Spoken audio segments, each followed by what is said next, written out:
podcast is intended for mature audiences. The views and opinions expressed are those of the panelists and do not reflect in any way those of the podcast partners, sponsors, or affiliates. Enjoy. Boxingvoice.com. You need that fear. All I'm trying to do is make a stand for something that I truly believe is right. I truly believe is right. I wanna be like you. Come on, man. I'm the face of boxing. I'm the cash cow. I hold the record with pay-per-view. My job, I know my job, I know my situation. I know I'm fine. That's my rule. Production. Check it. This fight is gonna be very difficult, for both of us. Boxingvoice.com. Welcome back, ladies and gentlemen, to another flagship edition. It is Sunday's Crow Day, so all you Anthony Yarde pickers, get ready to be served. They play the crow, but we're back to discuss this weekend's action, plus any news and notes that may be out there, any headlines that you don't know about. We do our best to scourge the internet and bring it back to you in one audio digestible form. Now, if you're just joining in the YouTube channel, don't forget to subscribe right here at youtube.com/The Boxing Voice. And while you're there, you might as well hit that thumbs up button. It helps with the visibility of the show and lets us know that you appreciate us coming out here day after day, night after night, putting it down, giving you a safe haven for boxing fans to express their frustrations and celebrations. So we will be discussing ESPN, BT Sports, Sergey Kovalev stopping Anthony Yarde. We'll get on the undercard with Makabu versus Papin.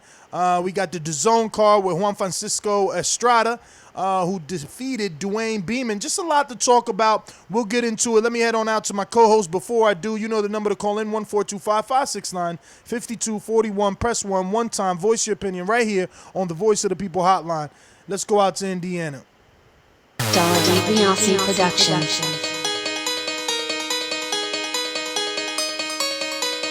I speak it, believe it, receive it. Speak it, believe it, receive it. Boxingvoice.com. So when I stop him, y'all gonna say he was too weak. On my mic, he stayed out my mic. A man stand up for what he believe in, and when you stand up for what you believe in, you accept whatever consequences come behind it.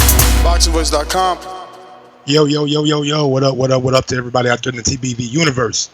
Back with another one, yes, the flagship. So it is Sunday, and we'll be serving crow.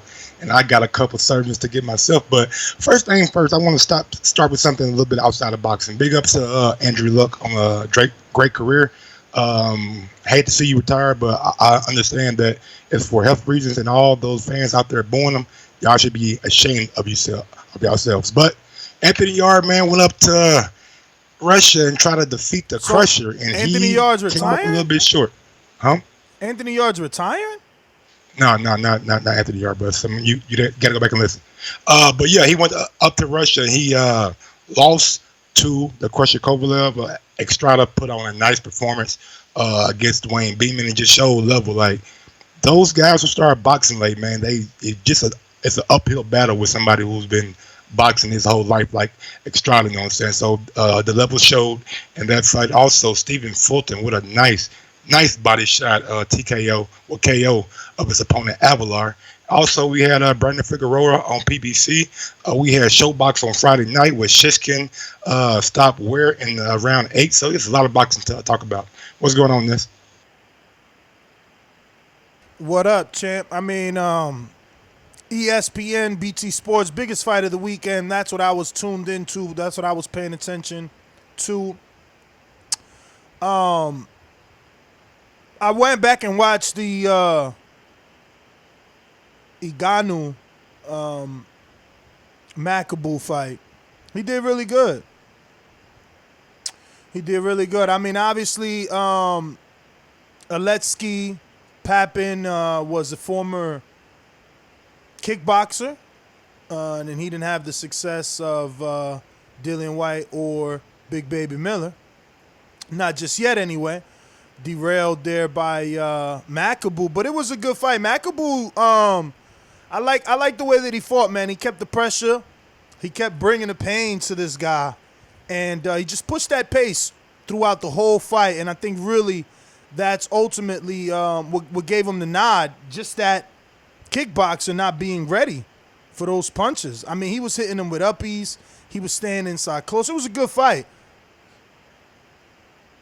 Yeah, absolutely, man. I can't believe, man, Tony Bellew really beat that guy like that. You know what I'm saying? But he did have Tony Bellew down in that fight as well. But yeah, Makabu had the pressure on the Papin the whole fight. I really thought it was a lot wilder than what the judges indicated because the pressure and just the power punches that Makabu was landing on Papin was just telling on the whole fight, and you could tell midway through the fight, 7th, 8th round, that Papin started to get tired, started to get fatigue, and Makabu was just coming right forward, coming along. So yeah, I was impressed with him, and this goes to his credit, man. He's been a road warrior, you know what I'm saying? He just came off a fight with Krushes where he stopped him. Now that was a cracking fight too.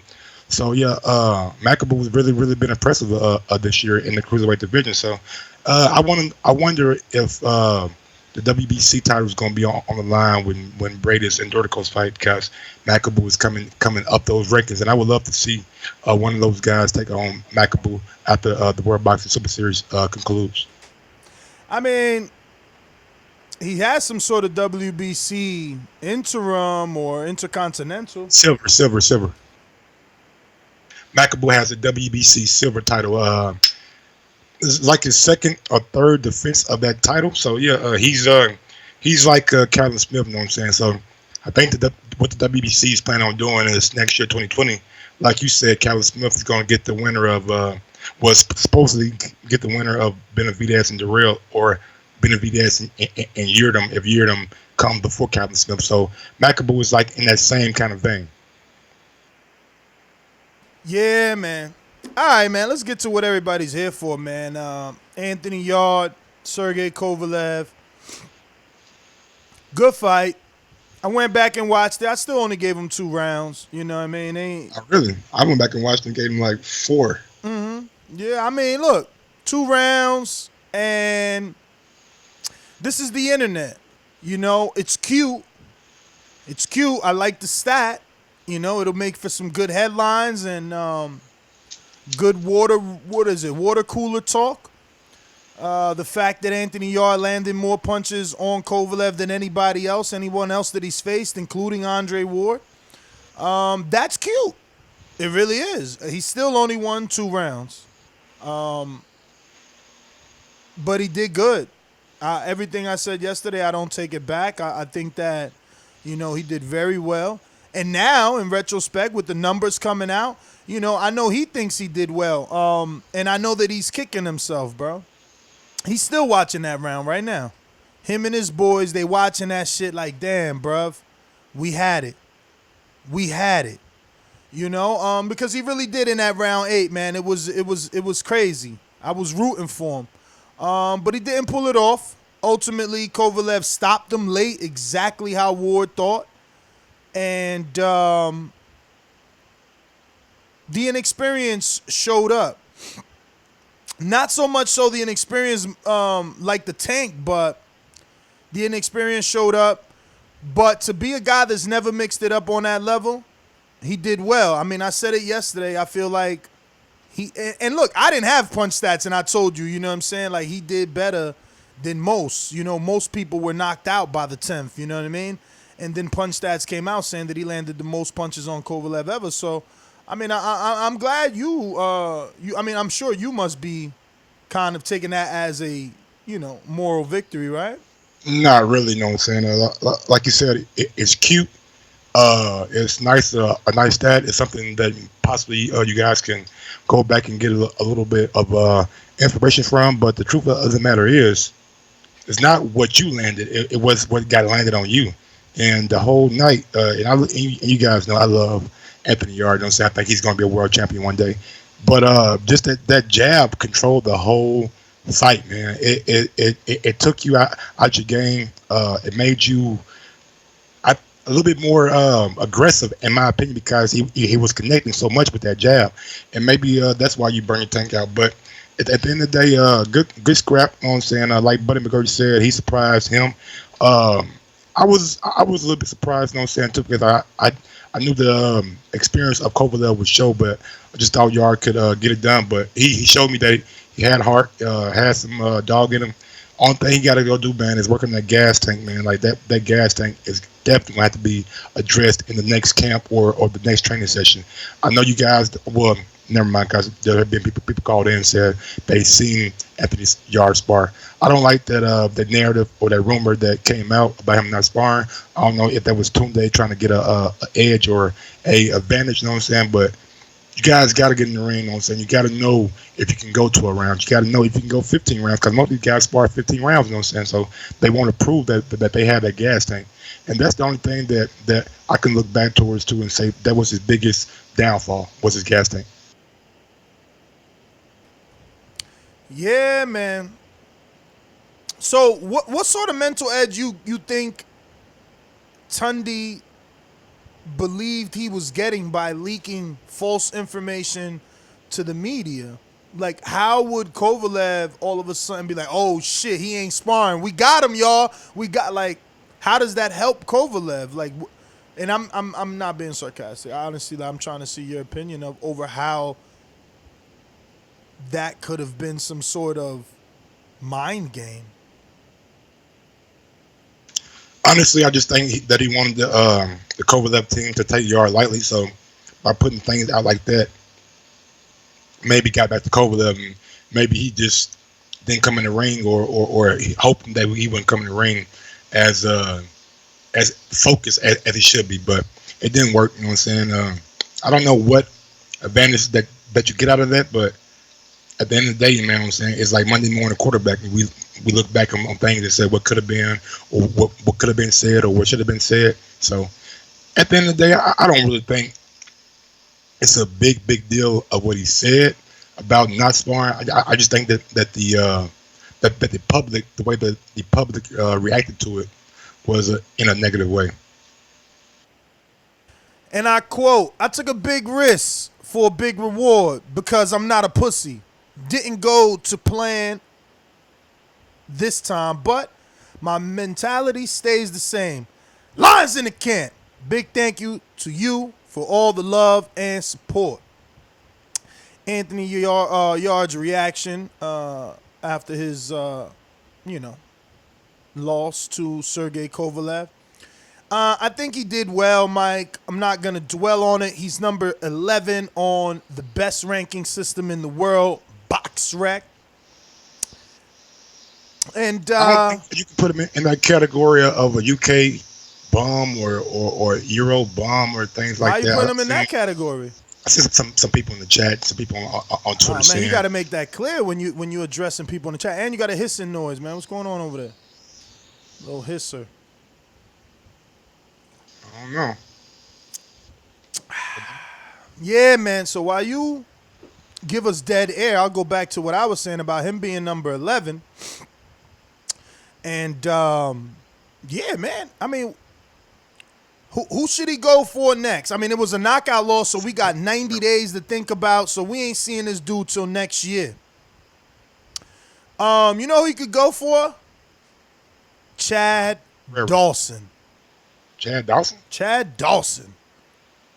If you Chad Dawson and you're just not coming back, is that a real fight that you want to take?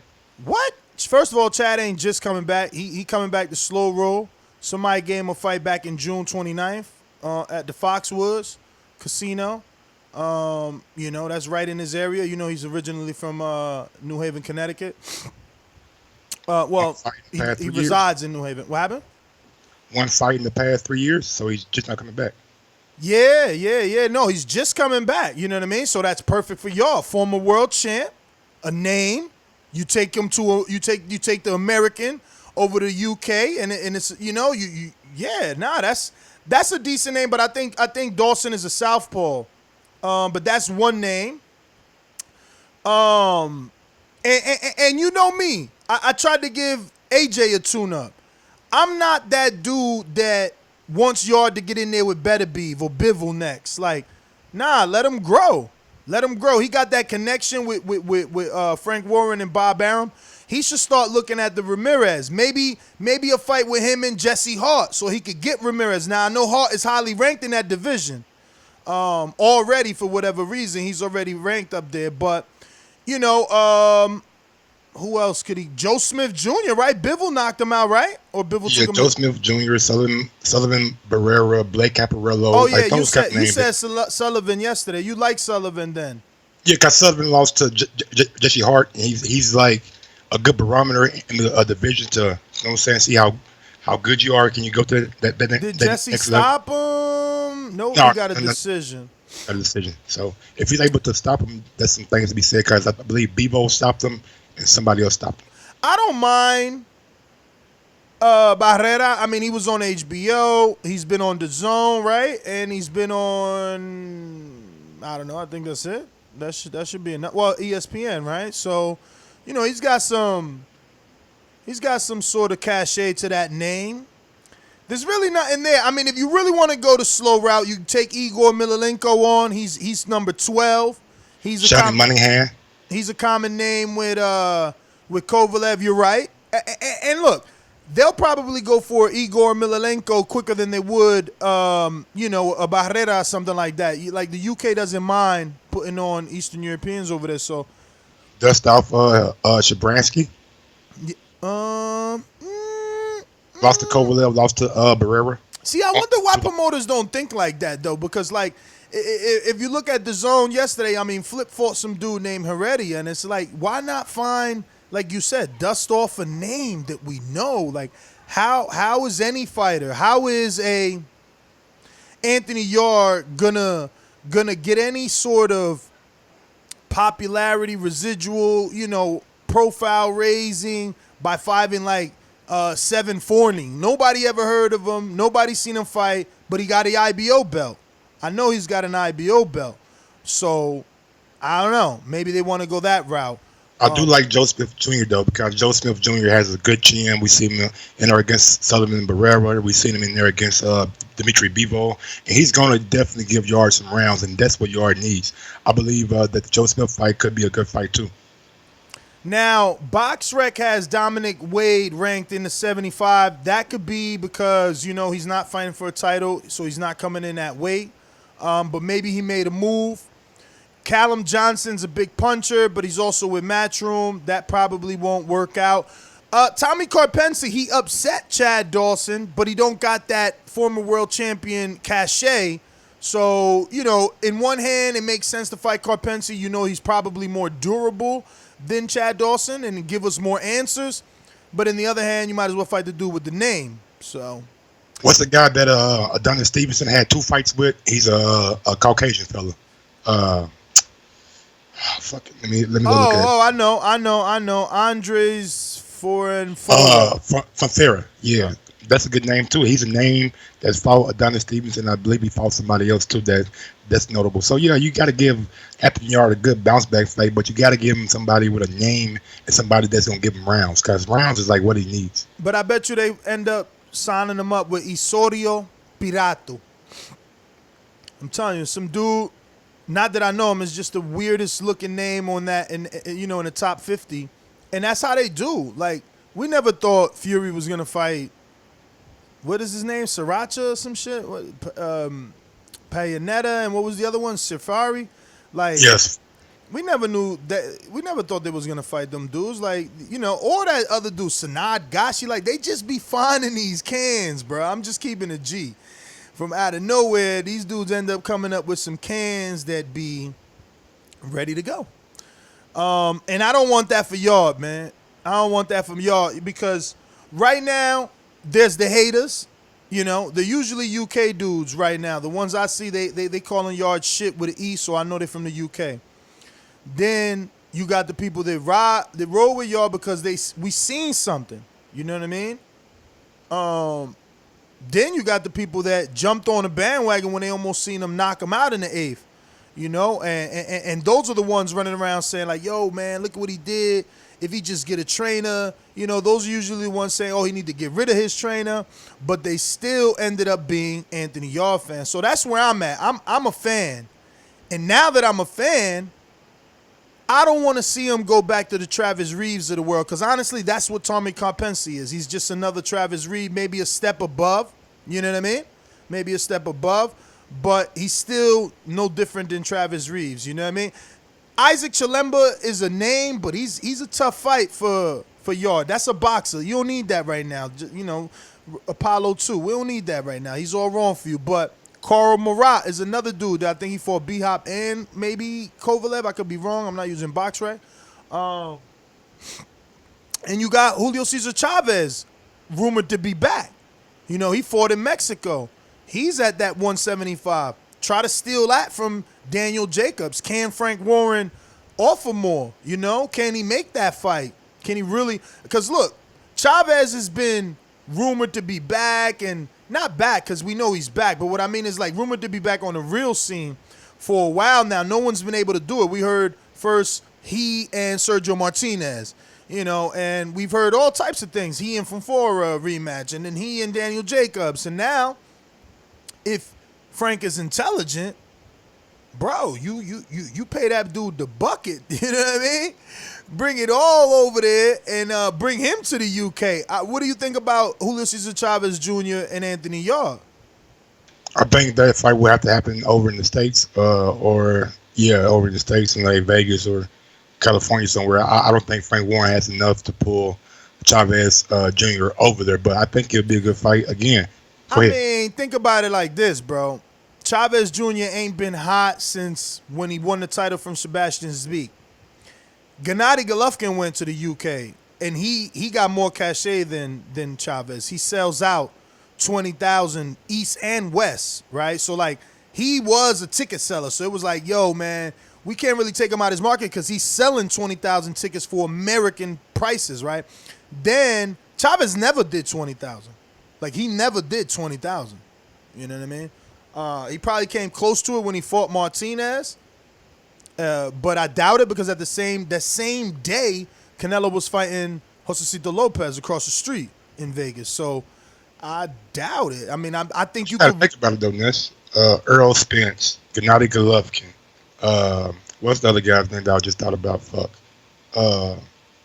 Lomachenko. All those guys have something in common while they're coming over to the UK. It's not Frank Warren. It's Eddie Hearn. Eddie Hearn has the ability and the cachet and the fanfare. Love him, hate him, whatever y'all do over in UK, you guys still watch his show. So I just think that those, like Gennady, it was the reason why he came over. I believe the payday against K.R. Brook was just something that he couldn't turn down. I'm not sure Frank Warren has enough to bring Chavez over. I know Chavez is not the level of Lomachenko or Gennady or Earl Spence, but he's still a big name in boxing. Yeah, man, I think that you're just under or overlooking the investment of BT Sports. BT's all in, bro. They're all in. And to have a legendary name like Chavez Jr., right? I know it's not Jr. that's legendary, but Chavez, Julio Cesar Chavez is going to bring the eyeballs and is going to bring nostalgia. And I don't know. I think he could do it. Again, that dude's not even an A-lister no more, bro. You could probably get that dude for like a quarter juice and some sunflower seeds, man. Come on, bro. Like, he was fighting in Mexico versus who? Give me the first letter of the first name. Like, nobody fucking knows. He better go get that money leaving on the table. He should be happy people even talking about it. He should be happy I even mentioned him. He should be happy. I'm just keeping it G. He ain't done shit in his career. Like, Sebastian Zbik. That's it. And I never even... Man, I'm about to Google this motherfucker because who did Zbik beat afterwards? Like, what is Chavez's biggest win? He should be happy to be in the ring, bro.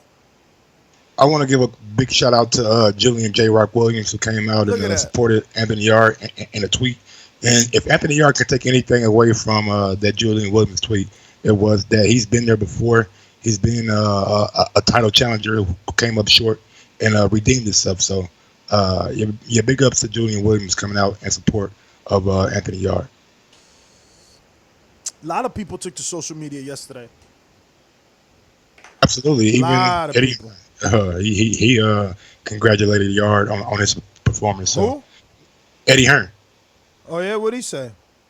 I got the tweet right here. Just caught the full Yarde highlights. Great performance with no championship experience. Almost had it. What a great sport this is. Almost ready to go in Hermosillo live on the DAZN. Lennox Lewis came out. Big up to the Crusher on a big win, proving he still has gas in that tank. Anthony Yarde is an up and coming talent. Hold your head high. Your stock is rising, and you will bounce back. And Yo, Lou DiBella comes out. It is so clear to me why Canelo wants Kovalev. # boxing. Billy Joe Saunders comes out. I'll step up and fight Kovalev. At Matchroom, at DAZN USA. 4 emoji of the green check marks. Like, we get this done. Oh, yeah, you read the Eddie Hearn one talking about just caught the full yard highlights? Yes, sir. The only one I didn't read was Julian J. Rock Williams. Anthony Yarde doesn't have anything to be ashamed about. He fought a great fighter and let it all hang out.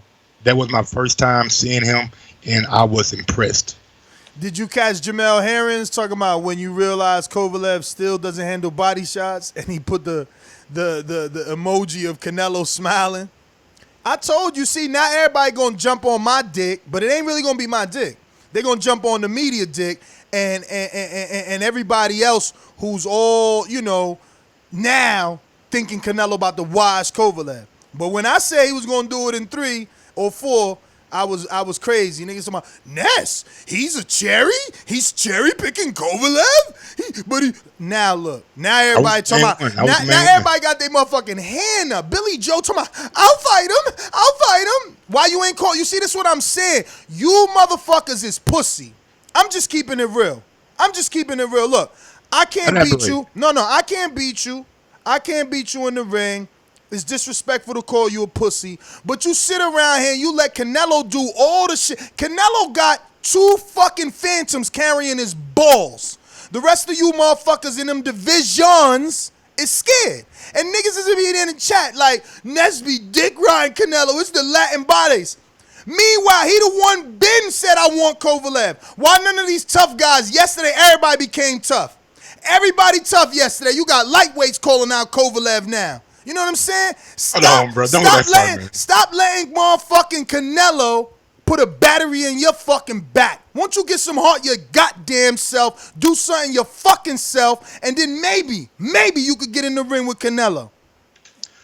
So what you're saying is, after the performance yesterday, people seeing Kovalev as being maybe vulnerable, and they want to jump on the fucking hype train, which Canelo was already on. Exactly. Bro, they was telling Yarde how crazy it was. Now they seen Yarde almost knock him out. Everybody want to give him credit now.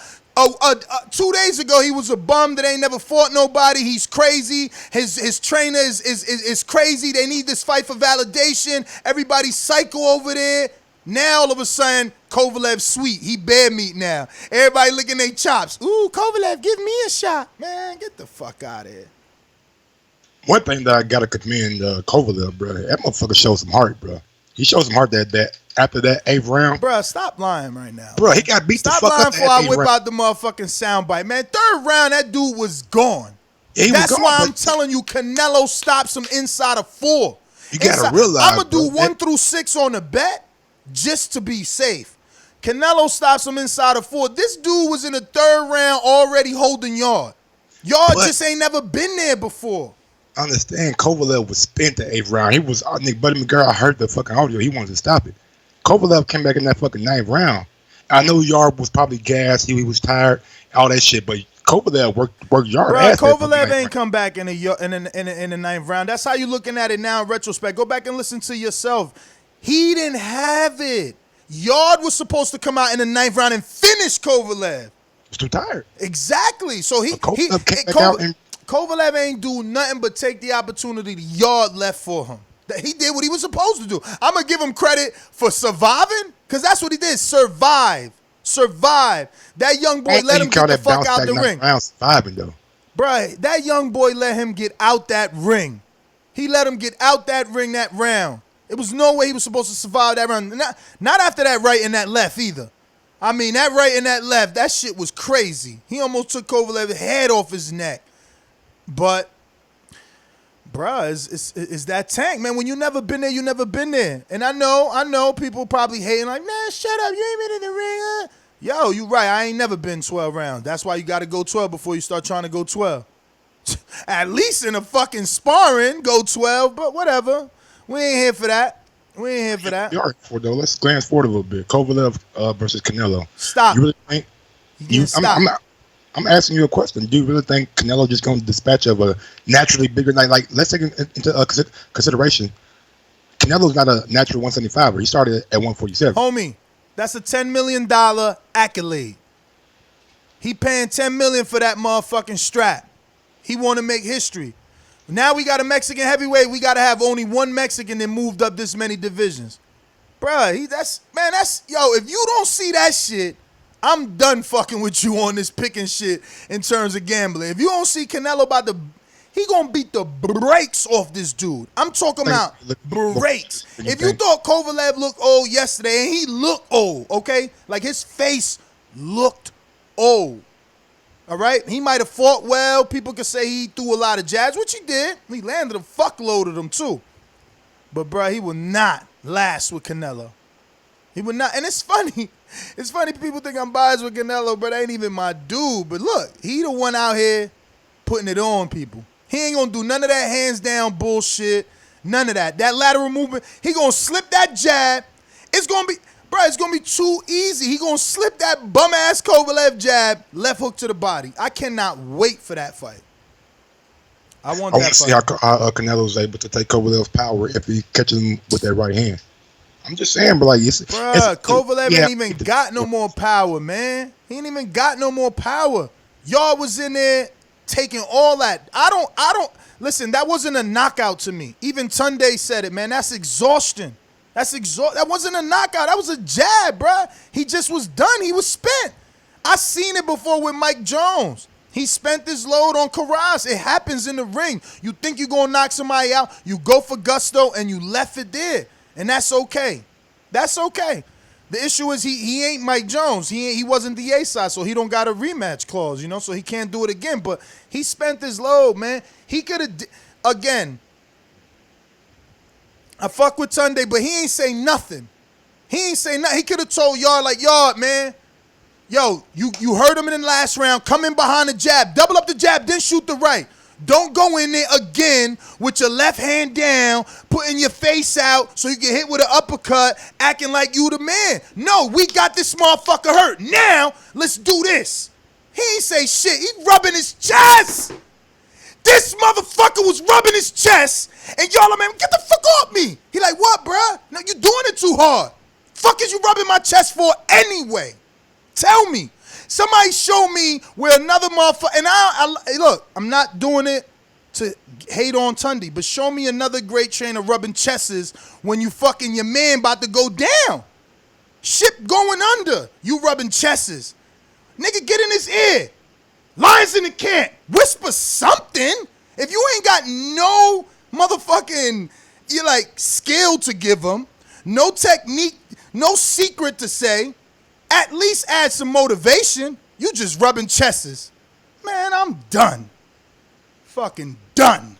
It's a learning experience for both guys. You know what I'm saying? I expect Tunde to be a little bit better in the corner coming up in Yarde next fight. You know what I'm saying? He has to be a little bit more vocal. I do agree with that.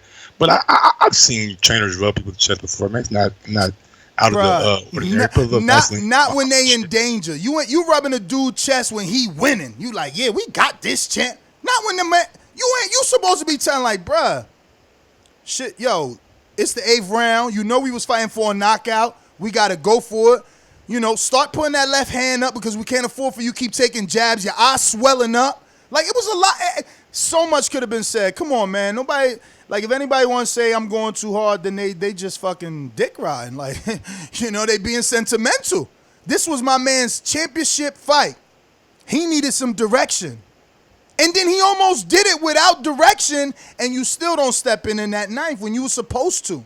That's when you were supposed to give him some sort of game plan. And it was simple. Double jab, right hand.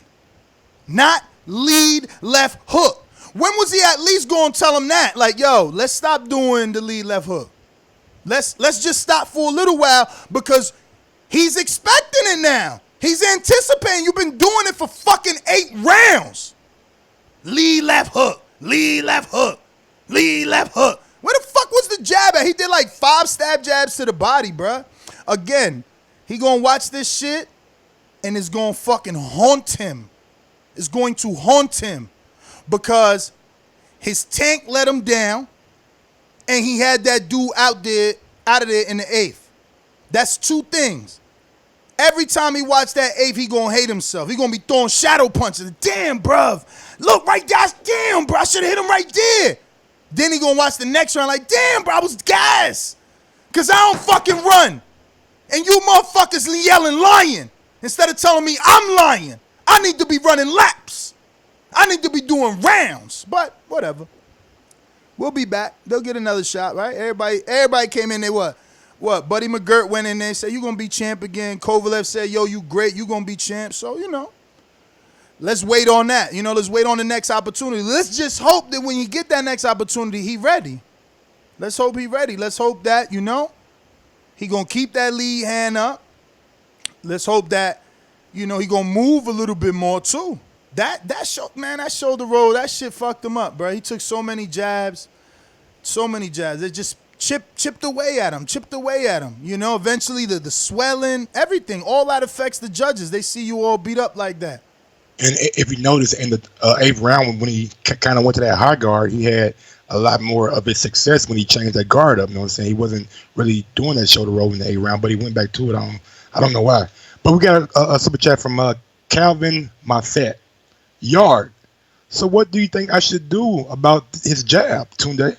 Line to the count. That was pretty funny. We got one from Skillet S. Cuz. If Yarde paced his power in the 8th, he might have had enough to stop Kovalev in the 9th. Experience from sparring could have helped, and not to empty his tank. I agree. Man. And that's the sad part, man. Look, you say, yo, you don't believe it. He doing it for mind games. But regardless, because the fight didn't go the way they expected, that little piece of evidence that he or rumor that he leaked is now an indictment on his performance. Now everybody's calling in, pointing the finger at, oh, they ain't spar. That's why he look like that, because he ain't spar. So now Tunde gonna do an interview like, I just said that to get y'all, man. He spars. So then what's gonna be the excuse then when we start believing that he does spar? So he might as well leave it alone. We might as well just leave it like that, where act like he didn't spar for this fight, and that he gonna start sparring moving forward, right? I mean, but speaking of moving forward, man, let's move forward, bro. I mean, he fought a good fight too. You can hear my live fight chat. I mean, I was into it. I was rooting for him. I was like, oh my God, he really gonna do it. I mean, that's all I could repeat. Like, he really gonna do it. That 8th round was it was magical because he made me believe. You know what I'm saying? At that moment, I was like, oh, he was making me into a believer right before my eyes. So, it was great. But ultimately, he only won 2 rounds on the scorecards, in my opinion. Yeah, man. Just come back, rebuild, and get ready for your next fight. That's all I can say, man. I still gonna support you. A loss don't define you, in my opinion. Just gotta get a little better in the gym. That's all. Yo, so I'm gonna look like a total douchebag, but like, that's it. That was the highlight of my boxing weekend. I ain't watched nothing else. Well, allow me then, dog. Allow me. All I did was see Instagram clips of these PBC fighters fighting fucking cebollas, my nigga, straight onions, bruh. Because they so whack, they make you cry. You know what I'm saying?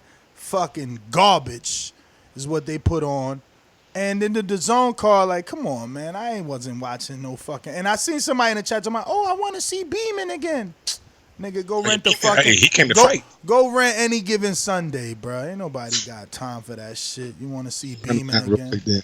Diego Pacheco stops Jose Esparra in, I believe, the first round. Now, a fight that I do want to get to, Alexis Espino, this third round KO over Oscar Soto. Oscar Soto came out first 2 rounds boxing the shit out of Espino. I thought he was going to get the victory. You know what I'm saying? He was using his jab, using his height, using his movement. Then Robert Garcia must have said something to Espino in that 3rd round, told him to pick it up. And boy, oh boy, did he pick it up. He was walking his man down, using his jab to get in. And he when Soto bounced off the ropes in that 3rd round, Espino caught him with a nice check hook that put his ass down, and he was out for the count. So Espino had some things to work on. He was getting touched a lot, but great bounce back kind of a performance within the fight and getting his man up out of there. Shakhram Giyasov stops Darleys Perez in 41 seconds. Bro, he whooped the shit out of Darleys Perez. Darleys Perez is a former world champion, right? Hell no, regular if you counting regulars. Oh, okay. Well, he caught Darleys Perez with a nice hook, put his ass down, and that was all she wrote. I really don't know much to say about Shakhram. I didn't see him much, you know what I'm saying, before this fight. And I only got 41 seconds to view him of this fight, so it is what it is. Liam Smith stops Mario Alberto Lozano. Lozano was having some success on Liam Smith early in that fight. I'm talking about he was catching and touching Liam with all kind of shit. I was just like, damn, I thought it was supposed to be a tune-up for Liam. But Liam bit down on his mouth guard and started working him and caught him with a nice body shot. Then came up with a left hook. That body shot really kind of took everything away from this guy's name, Alberto Lozano. So Liam Smith, man, it's one of those fighters, man, that is like he's not great enough to be at the top. You know what I'm saying? Even though he was a world champion, lost to Canelo, lost to Jaime Munguia, but the guy that he's supposed to get rid of in the ring, he normally does. So good look for Liam Smith with that stoppage. Yo, funny that everybody got early stoppages. Like I said, right, Thursday I questioned how could DAZN afford to give all these dudes tune-ups like this. But only your man Liam Smith went 7. Everybody else dusted everybody off. Your man Liam went 7. Now Jono Carroll went the distance. Man, but you know that's come on, man. What Jono Carroll got 3 knockouts? Like, he ain't got many. Filip Hrgovic stops Manuel Heredia in 3. Manuel Heredia came out pretty game, but it's just a level gap of talent, bro. Like it's levels to this shit. It's levels to the boxing game. Filip Hrgovic went in there and just started touching with them big power shots. Caught him behind the ear one time. He started complaining about it being like a behind the head shot. Filip didn't want to hear that.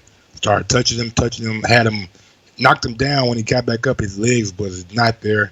Felix started to go in on him. Then the ref hopped in and stopped the fight. So big ups to Filip Hrgovic for doing what he said he was going to do, making some fireworks in that fight. And he really put on a good performance against a guy who was in over his head, though.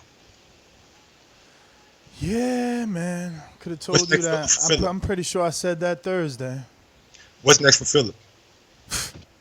I mean, look, man, I would have been going the whole Anthony Yarde route right now, giving you a bunch of names. But, I mean, after seeing Heredia get placed on his resume, like, this is his second fight with DAZN? They gave him Greg Corbin for signing, and now this. Like, Corbin was okay, but Corbin was coming off a loss. You know, he lost to Charles Martin first, right?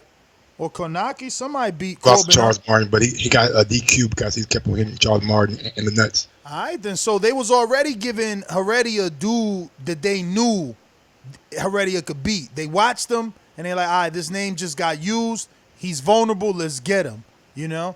I'm saying Heredia, but I mean Hrgovic, sorry. So then he fights Corbin, which was a gimme. They set him up. They knew he was going to win. We all knew that shit based off the Charles Martin fight.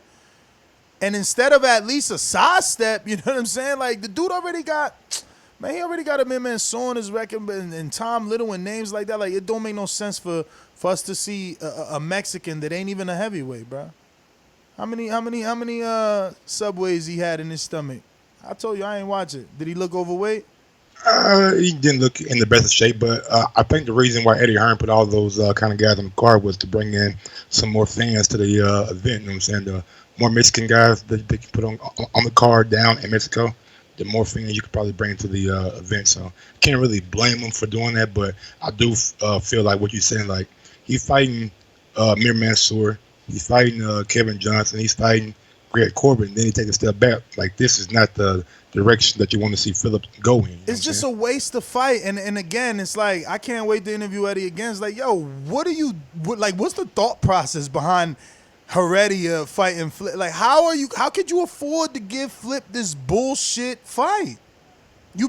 you might as well just give him that check and tell him stay in the gym. Like, it don't make no sense, this fight. You get a better fight out of a spar match. But whatever. Who am I? Moving right along to Estrada and Beeman, the main event. This is a fight that I think you should go back and watch. Beeman, you know what I'm saying? He was game. He was ready to fight. He was all that, but it's just the gap in like the experience. You know what I'm saying? Like Beeman started boxing when he was like 26 years old. He's 34 now, so he doesn't even have 10 years in the game. Estrada was just picking him off, man. He caught him in that second round, knocked him down twice for like a 10-7 round. He caught him with a flush shot behind, even though it was behind the head. Beeman over-exerted himself in a Estrada pulled back and caught him with a nice right hook that landed behind the head, but the refs counted a knockdown. And then in that same round, he got 2 knockdowns in that round. Beeman was trying. I mean, like he was trying his hardest. He was making it a tough, gritty fight. He was game, but like Beeman was fucking game. I didn't think that he was gonna come in and be such a demonstrative. Like he was talking during the fight, he was yelling at him, he was doing all kind of shit, but he just wasn't having the success that Estrada was. I mean, god damn, man, Estrada was just picking him off, bro. Like had Beeman in the eye about an 8th to 9th round, looking like it was about ready to close. So yeah, man, look, I want to see Beeman again because like he really came out to fight. He was really game, but I want to see Estrada move along and fight some of these world champions, you know what I'm saying, and go ahead and unify. I believe he's able to unify with, is he that 115 or 118? He had 115. This division trash, by the way. What's the guy that just beat the fucking Rashid Warren on the Broner pay-per-view card? We know him because we put money on him. Payano? Was it Payano? Payano beat Rashid Warren. On the Broner and pay-per-view card. Oh, wasn't that like Eastern European dude? Wally? Abu Ali. Oh, okay. Abu Ali, yeah. I wouldn't mind seeing that fight between him, Abu Ali, and Estrada. I think it's a good fight. He had a couple of good fights with Chocolatito. He had a good fight with Sorum Ronquisai. So, yeah, I wouldn't mind seeing that fight at all. I think it'd be a cracker fight, you know what I'm saying? Estrada really impressed me last night. By dealing with the aggression, how he dealt with it. The issue for me is that division ain't popping enough, man. Like none of them names they not making no noise. They not on the Richter scale. Like this is nothing. There's nothing in there sexy. There's no Javantas in there. Like I don't want to hear about Khalid Yafa. I don't care about no Donnie Nietes. I mean, I don't. You don't care about Donnie Nietes and Qualify? Nah. Some good fights, bro. I know they're a smaller weight class. Bro, I think I just watched Qualify on the DAZN fight. My man went 12 with a tune-up. I'm good, bro. Like, I'm good, man. DAZN giving these dudes money for tune-ups. Like, they ain't got no Bruce Trample over there to tell them, like, bro, look, Eddie's matching these dudes in straight one-way fights, and you paying out the wazoo for it. I'm good, man. I'm good. This dude, he got 0 power. You know, he got 15 knockouts because they found whoever he knocked out. But, again, if you tell me tomorrow, yo, Estrada and Yafa are unifying, I'm not going to be as excited as I was for Hooker, Ramirez or Farmer, Javante. Like, I'm just not. You know what I mean? These dudes don't do the same for me. But I know there's a lot of people that enjoy these lower divisions, and they get very emotional about it. Like I'm probably getting called all types of names because I don't fuck with this division. I'm a fake boxing fan. I'm a casual. The lighter weights are the best weights. They throw 1,000 punches. They get knocked down, get up. It be wars, man. Shut your ass up. Fuck out of here with that bullshit. Nobody I was entertained, bro. That's like 2 little kids fighting. I don't want to see that shit. That's why we like them big boys. They sleep your ass. Yeah, Estrada did good though, man. I was impressed with his performance last night. But we can move along to the PBC card. Brandon Figueroa. Trash. Man, he beat the fuck out of Javier Chacon. Like I don't even. So I told you that Chacon looked like he was 60, bro. Man. He was in the dressing room flabby than a motherfucker. I told y'all, man. I mean, this don't even. Where And this was a main event, bro. This was a main event. Like, how are they able to do this? How are they able to pay this kid to be on a main event for a fake belt to beat up somebody's grandfather? Like, how is this helping the sport? How is this helping that contract with Fox? How is this helping the PBC fighters? I don't even get it, bro. I don't even get it. I swear I don't understand. I want to be part of these committees, man. I just want to hear. I just want to hear how these things make sense. This was a wasted weekend. Outside of Yarde, wasted weekend. These same dates, these same fights, they could have did better. They could have did better. Shit is whack. I wouldn't call it wasted, man. Cause look, man, even though Javier one-sided fights, Mike. Bro, I understand. What are they learning? That's what I'm saying. What are they learning? Where is it? What's it leading to? Like, what's it leading to? What does Heredia mean? Where does Flip go from Burnett? Like, what did Heredia do for his career? What did Willie Beeman? What the fuck did Willie Beeman do for his career? Dewanye Beeman. My man, any given Sunday, gunplay's optional. Fuck out of here. Willie Beeman throwing up, man. What'd he do? You telling the world Willie Beeman started fighting at 29. How does that help Juan Francisco Estrada? How does that help you? How does your story get any bigger? These motherfuckers need to start firing these promoters. They need to be like, Ryan, what the fuck am I doing? What's the plan? What is the goal here? Just fight Yarde Alpha gonna fight Norberto, whoever's of the world, for how long? Like, these deals are crazy. This is crazy. These deals ain't making no sense. I'm done wasting my time. I'm serious. I'm done wasting my weekends on bullshit fights. Because I wanted to see Beeman in action. I wanted to see him. That's because you had Mike. You got to be honest with yourself and with the listeners. I knew about him before the fight. Yeah, exactly. Absolutely. You had an emotional attachment, a personal relationship. That's different. I be wanting to see personal relationship fighters too. But outside of that, I'm done giving these motherfuckers my weekend for this. No. Listen, I was the first one beating the drum for Filip. First one. That was me. I ain't hear nobody talking about Hrgovic. That was me. Then he signed the DAZN. Now everybody on his dick. And this what we get? I've been dying to see him, and this what I got to see? No, man. I'd rather go back to watching streams where I could watch him fight Amir Mansour. You get me? Like, why am I begging for you to fight sign fighters only to put them in backwards fights? You should have left them with the Sutherlands. They was getting them better fights.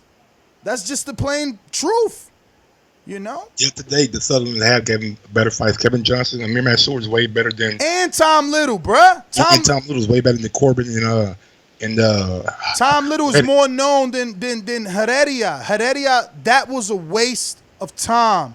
And that was one fight. If people think I'm going too hard, think about it that way. That was one fight on a 3-fight deal. You just gave up a bullshit fight. So now, what happens to us? Now we can't get a Joseph Parker or a Derek Chisholm because one fight is gone. One slot is gone. And somebody might come back and be like, Ness, you're a fucking liar. Hey, look, he's got a 5 fight. So fuck it. It was 5 fights and one is gone. And we don't know how many more of them 4 left are going to be more Heredia type. We need to stop accepting this garbage. Like, I hope people I purposely didn't tune in. Purposely, because the way Eddie talking, he likes the platform because he could tell exactly who do what. That's what he said in my interview. We could tell who do what. Motherfucker, well, guess what?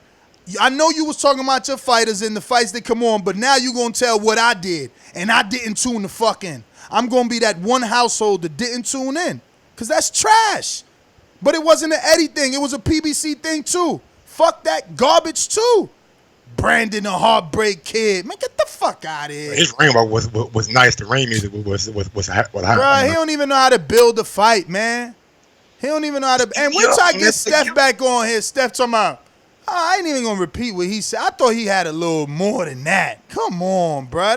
He had a good performance, too, though. Steph foot. Bro, hey, yo, somebody said that shit last week, bro. You fall in love with these dudes.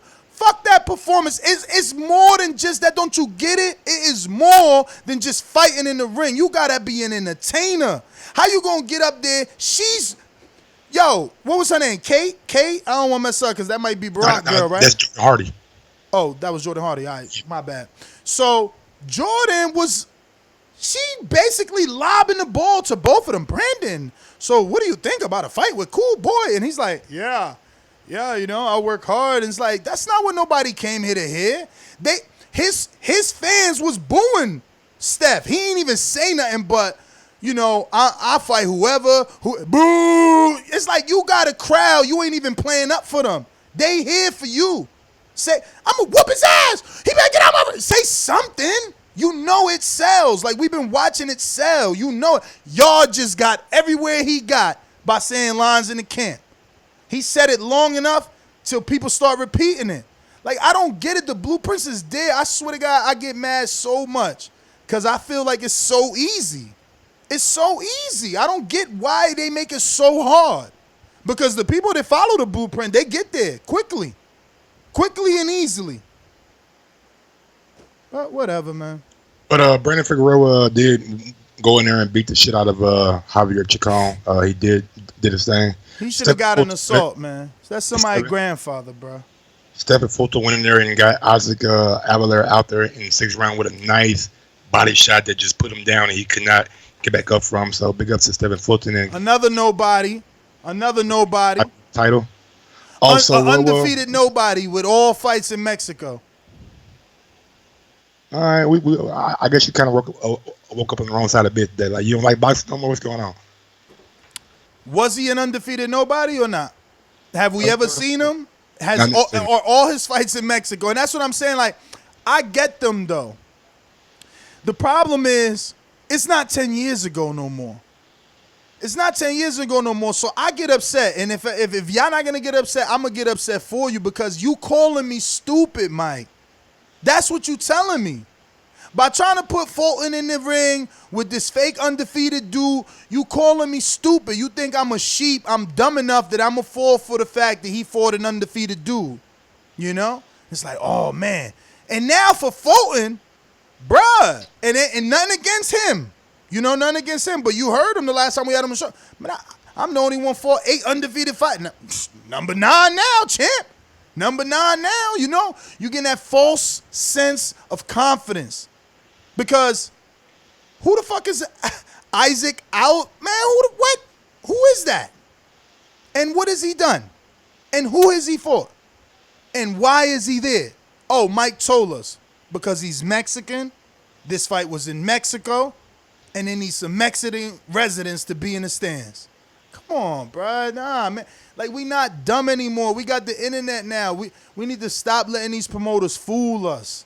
Like, Eddie should have been standing, or whoever this was, PBC should have been standing in that arena alone with just the motherfucking Fox workers and whatever PBC workers, everybody looking at each other like, why there's no one in the stands? Family members. But we stupid. We want to support, regardless of who you fighting, so that you could just keep taking advantage of us. Because if Brandon there in main event with 60-year-old Chacon, how many more main events you think he getting before he get a fight? Look, don't follow. We have a main event versus Arizona Lara and Ramon Alvarez next weekend. We got one from a super chat from the one to give it to you. I know that he bad now. And that ain't even a main. That's supposed to be an opener. Like, I respect Islandri Lara, so I understand that, like, he deserves to be on TV even if it's rebuilding. But that is a opener. That is a Showtime Extreme or Showtime live stream on YouTube. That's not an opener on a triple header. That's not a co-main. And that's not a motherfucking main event. But Laura got somebody girlfriend pictures or something, bruh. There's no other excuse. This dude had Castellano as a main event. Now he getting Ramon Alvarez, who just got knocked out by Brandon Rios, who Brandon Rios was a natural 130-pounder, okay? We talking about a dude moving up. Man, look, I'm done. I would have rather seen Lara versus Humberto Soto. Yo, they disrespectful, man. I'm telling you, they don't respect us.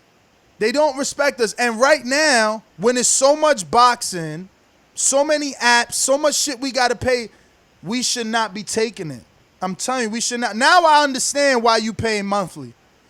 You need to cut these motherfuckers off every now and then. And let them bleed because you only gonna hurt them in their pocket. You can't hurt them by writing comments and talking shit. You gotta hurt them in their pocket by stop subscribing. Cancel this garbage. Straight garbage. We got a super chat from the one to give it to you. Fighting bums does nothing to advance the culture. Fights should ring bell internationally. I had Kovalev. Ness, you found Lau out in the DR?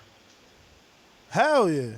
I got the Connect out there, champ. When you get there, let me know. They deliver.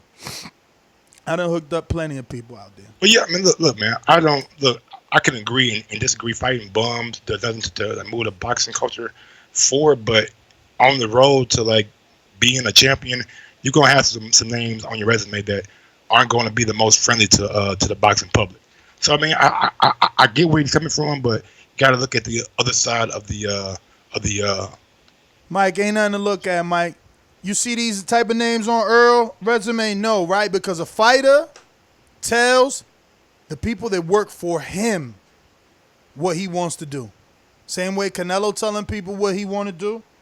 Same way Earl tell people what he want to do. You supposed to tell them what you want to do. Shakur Stevens got 12 fights, about to get a title shot because he told people what he want to do from the beginning. It ain't matter that he had James Prince. It ain't matter that he had Ward. It ain't matter that fucking Bob Arum was saying no. And it didn't matter what Tim Bradley was saying on TV week after week. He driving the car. All these motherfuckers could drive the car. But let me tell you, Mike, I probably wouldn't be talking all this shit if I was the one getting, who did Philip fight? What's his first name? Because I just remember Heredia. Mario. I probably wouldn't be mad if it was me fighting Mario for a DAZN check. I mean, why would I? I'm going to make a short night. I ain't got shit to worry about. And me and my girl going on vacation. The minute I knock this little stiffy off, I'm out. I'm on vacay. We gone. Matter of fact, we staying. We in Mexico, we staying. You know what I'm saying? So the fighter don't care. It all depends what the fighter want out of his career. You know, you got the Lomachenkos of the world that they starting early. Like, yo, they care. Dog, I'm not signing to you if you don't give me a title shot in 2 fights. I really want it in 1, but I understand the sanctioning bodies won't give me that. You want to sign me, Bob Arum? Those are my conditions. Okay. And I will meet those conditions. That's what Bob did. That's how it worked. Like, people can, oh, Ness, he got to promote. Nah, bruh. Promoters go all the way to the Olympic Games to watch you because they need you. Look at Fahim. Fahim, I thought you was smarter than that, man. Fuck you mean? Who the fuck is Ocampo? Ocampos was a mandatory. You can't ever put mandatories in the conversation that we having, bruh. You don't see Earl picking and choosing to fight no fucking Ocampos. He got to fight Ocampos not to get stripped. The same way AJ had to fight Povetkin. And the list goes on and on of mandatories. You show me Earl go fight some bum-ass nigga like fucking Marco Heredia. Man, get out of here, bro. That shit ain't happening. Nobody, them dudes, look, they not taking checks. Now, Danny took a check. He took that Salka check. But Earl ain't, you don't see Earl taking no checks. He taking them real checks because he be in them real fights. We got a super chat from N.O. Who's going to the Spence vs. Porter in L.A.? Danny. Danny. We got one from Julio Ocha. But Nestor will watch Gervonta Davis versus 122s. Hell no. Hell no. You ain't see me happy about that. Who was that dude? Did we even do a live fight chat? Nope. Mike wanted to. I don't be having time for them dudes. Those are Instagram replays. That's what I do. I go out with my kids and my family and we fucking watch that shit on Instagram. But I got time for them bum-ass fights. Moving right along, Showbox The Next Generation Friday night. Vladimir Shishkin stops DeAndre Ware in round number 8. DeAndre Ware just looked like he was not really there that night. His feet looked slow. Shishkin was just chopping him down. Hell with yeah, it, that Laura card bad. I'm telling you, man. I'm sorry. I know you want to get to that show, but we need to talk about that other one you mentioned, Ramon. Now they're giving us Quillen and Gulo's the main event. Yo, with Tom, too. Because I thought that was going to be this weekend. They putting that shit on sometime in September, and they made that a main event. I'm telling you, this is what I'm saying. And again, how is that benefiting PBC? When there's so much competition, how? Like, on that day, what is that, the 21st of September, Mike? When Quillen fight? The 28th. All right, go ahead. You go ahead and get to your news. I'm going to just Google Quillen and see. Because I'm pretty sure it's going to be some competing cards. Like, how is Quillen Angulo going to make us pick him over whatever else is happening? It's on the 21st, because the Errol Spence and Porter is on the 28th. Yeah. Vladimir Shishkin stops DeAndre Ware. It say 21st.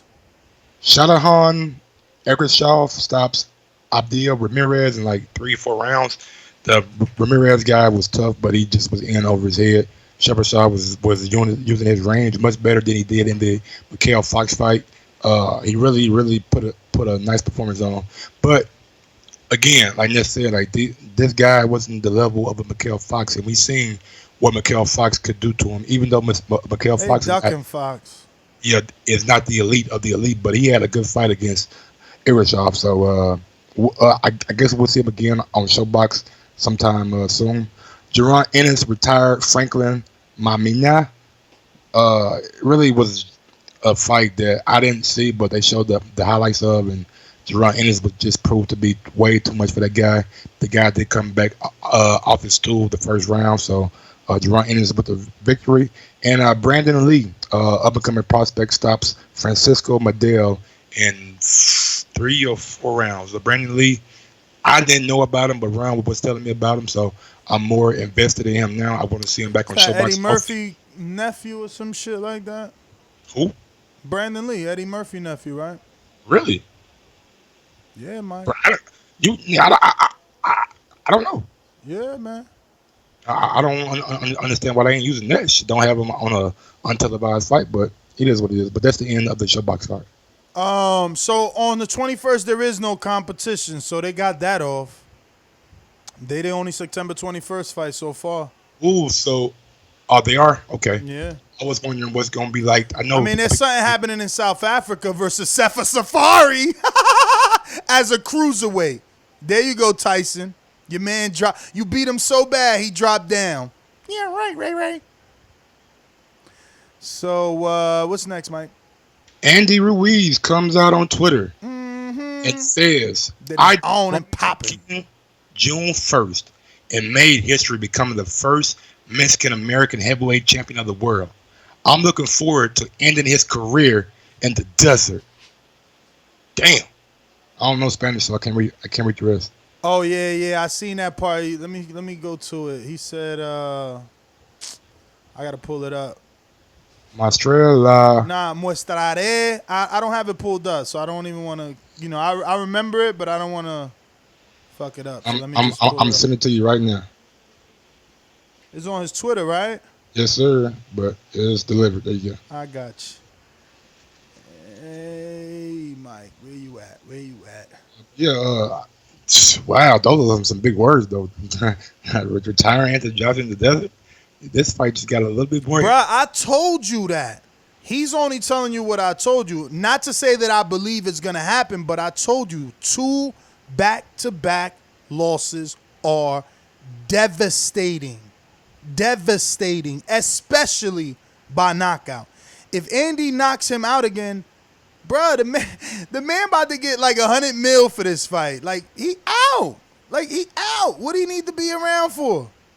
I mean, look, obviously he proved a lot of us wrong by taking the immediate rematch, so he might not be out, but there's a huge possibility that he will be out if he loses by knockout again.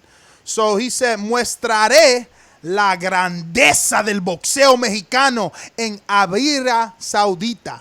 I like that it's so backwards in Spanish. So muestraré la grandeza means I would show the how big Mexican boxing is in Saudi Arabia. La grandeza. Anthony Joshua sister came out on her. I reposted that. Yeah, it said she fears for Andy Ruiz now. So it's a lot of storylines. Wildin'. She putting that pressure on her brother. That's all I know. And her brother proved that he can't fuck with the pressure. So now he got a little sis out there. He like, damn, sis, don't post that now. Now I got to beat him for show. Yo, I can't wait, man. I can't wait. That's what I was telling Eddie, bro. It's like, this is the best thing that ever happened. He's like, no, mate, I love AJ. I'm like, yeah, right. Yeah, I don't doubt that you love him, but this was magnificent for you. Magnificent. First of all, very hard for you to get Wilder to Saudi Arabia. I'm not saying he wouldn't go because, I mean, if they throwing out, airplanes and money like that, who knows? But very hard. So, like, the fact that this happened with Andy and all.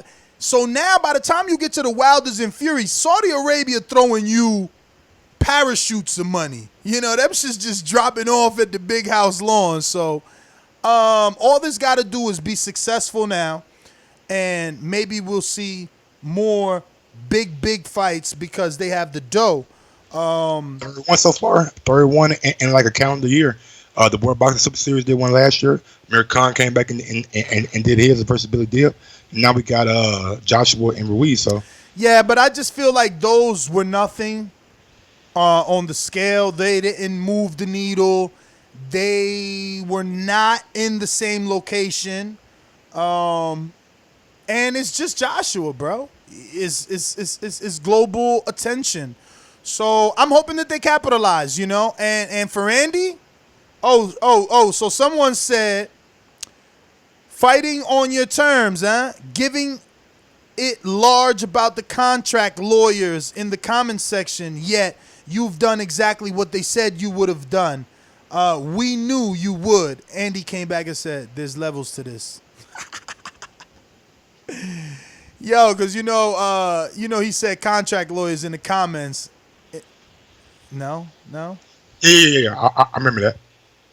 But look, man, I'm glad the fight is on. I'm glad that scare that we had on Friday wasn't true. You know what I'm saying? We seen that little lawsuit filed last week. I mean, they say it's real. I can't wait to ask Eddie, was it real? They say Eddie filed it and then dropped it once they agreed.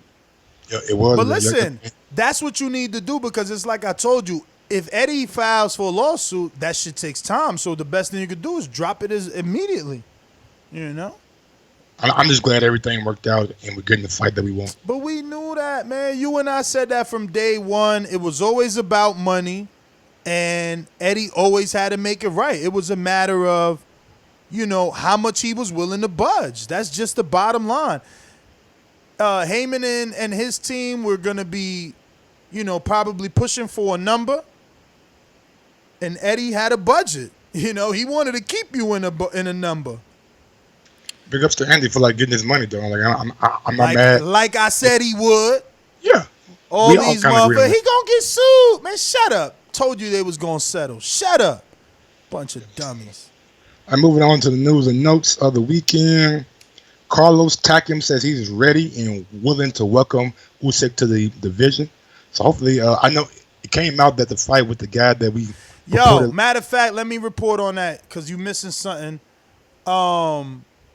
Usyk came out and said, I'm not fighting Andres Fedosov. Exactly. Because he's Russian and I'm Ukrainian and the media's going to make something about it. I didn't even know they had beef, Russians and Ukrainians. I thought they was boys. They split, though. All that shit was like the Soviet Union, remember? Mm-hmm. So, yeah, man. It looks like Carlos Takam is back on. So, you want to eat some crow? You want to say yo, I guess he got that off. You know what I'm saying? What off? Signing to a promoter to get a better fucking deal, dog. You think he got a better deal? Oh man, stop. Are you playing? No, let me take you to the main screen. I don't know the finances, so I'm just sure. Saying, based off what we read off the articles, right? His quotes were. I'm a paraphrase because I don't got the article in front of me. You can find it yourself. It's on boxingscene.com. So basically, he's like, yo, I ain't gonna be a B-side forever. You know what I'm saying? they looking out for them. They ain't looking out for me. So, He's you not know. east side anymore. Remember, we argued about that. And, We did. and I told you he ain't a B-side to Joe DeGuardia. And guess what? If you tack him and now you being offered the same fight, this situation is no different than Derek Chisora, dog. Like, he did the same thing. Think With about Dillian White. how much money he got, right? He was offered what, $3 million or 2.5? He said no. He went and hired David Hay, who took a percentage of the purse he was going to get. So basically, he hired him for free, said, do your job, get your cut. Okay? So then he got 3 times that amount, maybe? What was the rumor? $5 million? Something like that? I think 4 or 5 million. Okay. So, like, don't tell me that representation don't mean shit. DeGuardia going in there to get that money because he get a split. He going in there to get that money. And guess what else? Tackam knew the offer. He knew the offer, and that's why he signed to Joe DeGuardia. So he's also going to see that new offer. But that don't mean that Eddie's going to give him the fight. I mean, Eddie could respect Usyk's wishes about not wanting to fight a Russian right now and go find someone totally different. But the reports indicate that Tackham's back on the fucking table. So, Absolutely. Again, nobody got to be in control of your career. That's what that all that boils down to this. We seen Andy just do it. We seen Tackham do it. 2 different levels. So people can say, nah, but that's Andy. He fighting AJ. All right, well, here goes Carlos Tackham on the lower level where Mike said he a B-side and he should be happy and all that shit. He showed Mike, I ain't got to be happy with nothing. We got a team now. And that's good for him, man. It's good for him. He in there taking all them being pasos, you know what I'm saying? Yo, Derek put him to sleep too, bro. That's crazy. And we was sitting here thinking Eddie, I got to talk to Eddie about that. We was sitting here thinking Eddie taking care of these dudes. We like, yeah, Eddie be recycling. Motherfucking Carlos was not happy with them checks. But what else is on the docket, champ? He's still a B-side. James Kirkland gets a first-round KO in his return after a 3-year hiatus. Deontay Wilder opens up a restaurant over in the UK. That was kind of news to me. He opened up a Mr. T's. What the hell is that? I have no idea. No idea, but they serve pizza and burgers from the look of it. And the food looked... What was the restaurant I was in with him? Oh, no, that was Nando's. He should have opened up a Nando's, right? No? I don't know if Nando's is a chain or not. Is it a chain? What, do it need to be, motherfucker? Chains don't owe it. Like, you don't go into business like, yo, we gonna be a chain. You expand when you have the opportunity to. Like a fucking popular American boxer that's looking for an investment in the United Kingdom. I mean, but look, I'm only being funny, though. He really, truly has no connection to Nando's outside of the incident. But, I mean, I don't know. It would have been a funny spin. You know, a funny spin on that incident, right? Imagine him and Billy Joe cutting the ribbon on a restaurant they went half on. Me and Billy Joe, my new business partner. Him and Billy like this with a pair of scissors cutting the ribbon and shit. That shit would be packed the first day. There you go. Topsy said Nando's is a chain. You fucking Yanks. Nah, he ain't say you Yanks. He ain't say you Yanks, but I just read it that way. They always calling us Yanks. You know what? Let me tell you, I take that Yank shit like you calling me a bitch, FYI. So fuck your little ass up. That was like Americanism, something like that. Nah, man, it's definitely not cool. Americanism. Patriotism, my bad. Americanism, what the hell? I made a word up like yo, you doing it, baby. What you got in that L tonight, champ? Oh, man. Neverete versus Juan Miguel Elorde added to the Fury card. Rob Brandt, which was surprising. Rob Brandt says he has a rematch clause after rumors of Murata and Horn surfaced. Bruh. I got the zone on right now, right? Just got the fights playing in the background from yesterday, and you know, I'm seeing the schedule, and Jaime Munguia is fighting Patrick Otoli, and the conversation just flushes right back through my head. It's like, how are they doing that? Like, how are they doing that? Who is that dude, Patrick? How could they have not found one notable 154-pounder that they're sure Jaime can beat? Because that's what it's all about, Mike. It's all about that. Like, We don't want him to lose. We need that belt. It's an investment. This is a business. I get it. But, I mean, fuck, man.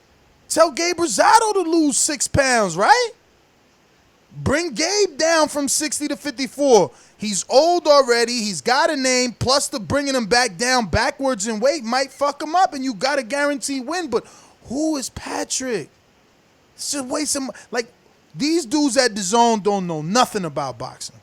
Like, they just letting this dude spend all their money. Because everybody had these same complaints for PBC. These one-sided fights. I don't understand why I'm the only one saying anything. Like, who is Atoli? All right, I guess you don't know either. I'm just asking. I'm just trying to ask, man. I don't know. I ain't never heard of him. Honestly, like, Tevin Farmer got rich, and I don't know nobody he fought but Jono Carroll. That's the only name I can remember, and it's probably because I covered the fight. You know what I mean? I covered the fight, so I remember it. But yeah, he fought the guy that Jono Carroll got a draw with, too. His last fight. Again, a dude that nobody over here could pronounce his name. Francois some shit. But yeah, Rob Brent insists that he has a rematch clause for Murata. So if he's going to exercise it, we'll see. Anthony Joshua says Wilder/Fury froze him out. He does not want to hear about Wilder and Fury until they are free to fight him. So it's true, man. It's true. Yeah, it's true. Wilder got a whole fucking schedule, bro, that I still want him to fucking get rid of, man. I'm not done beating that jump. Interview? Nah, I ain't see it. You can listen to you, bro. He was like, I got Ortiz, you know what I'm saying, scheduled for some later this year, and Fury for like February, you know what I'm saying? But if there's an opportunity that arises where I can possibly become undisputed champion, I'm not fighting for it. That's fucking right, man. That's fucking right. And maybe he should. I'm telling you, he need to listen to me on this one, man. Fuck Fury, bro. Listen, he got down with Fury to freeze out AJ. He could do that again. He could do that again. The enemy of my enemy is my friend. Sit down with Eddie, make that 2-fight deal with AJ, or it could be Ruiz if Ruiz wins, right? You know? But, yeah, man, you don't got to go that route, bro. Like, come on, man. You biting the hand that feeds you, bro. That shit just don't sit well with me, you know? It don't sit well with me. And we seen them type of dudes on the block and shit. You know, they need something, and then all of a sudden they on, and y'all beefing. It's like, they don't know you no more. They don't know you no more. No, not that they just don't know. Y'all beefing now. It's like, damn, bro. Nah, we beefing now. What the fuck? We just did a job together, nigga. We just know sentence and shit together. Exactly. Now you got a little fame, but about you want to shit on me? You know them corny ass fucking suits, man. Yo, I wish I was Wilder. I'd be smacking the shit out of all these dummies, man. Clown suits. Get your smack. Got a lineal suit, man. You better get a belt you can hold on to. Let's do that, okay? Let's get a belt. Yeah. Vito Melanicki added to the 920 Showbox card. Damn, he pushed off that. Yeah, because of the age restriction. Age restriction in LA, right? It's LA. Yes, because he has a boxing license in New Jersey. He's the youngest pro licensed boxer in New Jersey, right? Something like that was their little headline, or the youngest signed pro boxer. I don't know. Something like that. Yeah. I mean, he's good though, man. He's good. He's good. Like, I hear a lot of good things, through the gyms from him. That's good. About him. What to wait? Uzbekistan amateur standout Faza Dinin signs with Ludabella. So he's gonna be on the Brooklyn boxing Broadway card pretty soon. Bro, let me tell you something. Eastern European dudes have taken over. Yes. It's like every promoter at least got a dozen of them. A dozen. At least. I'm telling you, bro. Actually, if you look at the light heavyweight division, all the belts are held by a Eastern European who all compete against each other in the amateurs too. So that's a strong stable right there, man. That's big shit right there. Yo, Bob Arum has 3 of them dudes. Better be a Kovalev and a Gavchek. And Bevo is like, he's with main events, but he's on the zone, so he can easily Yo, then he got what the fuck? Shit. His whole face changed. Yeah, man. Then he got Gilberto. That's what he trying to do. See, he can't offer Kovalev 10 figures. That's the issue. If he could offer Kovalev 10 figures, he would have offered it for Gilberto. The problem is Gilberto's not Canelo. But that's what I'm saying right there. Y'all keep believing that Bob is this great promoter. But all the great fighters, like legitimately great fighters, left him. And he's been having Gilberto for a long time. And Oscar Valdez for a long time. They not household names. They Mexican. According to the boxing fan, it's easier if you're Mexican. Am I right or am I wrong? Ain't that the line everybody want to kick?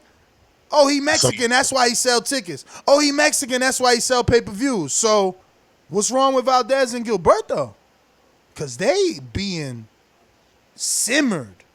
They like slow cooking.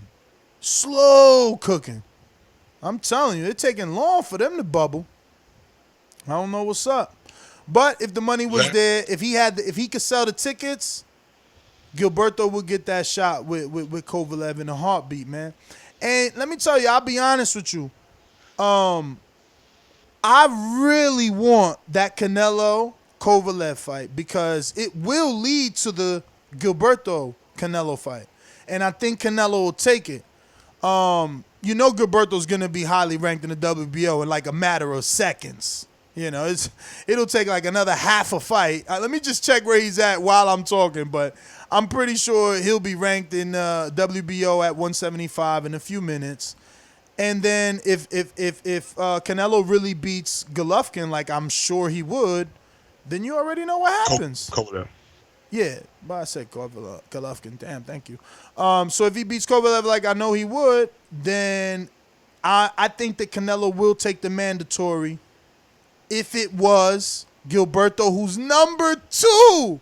So he about to get that shot as soon as Canelo beats him.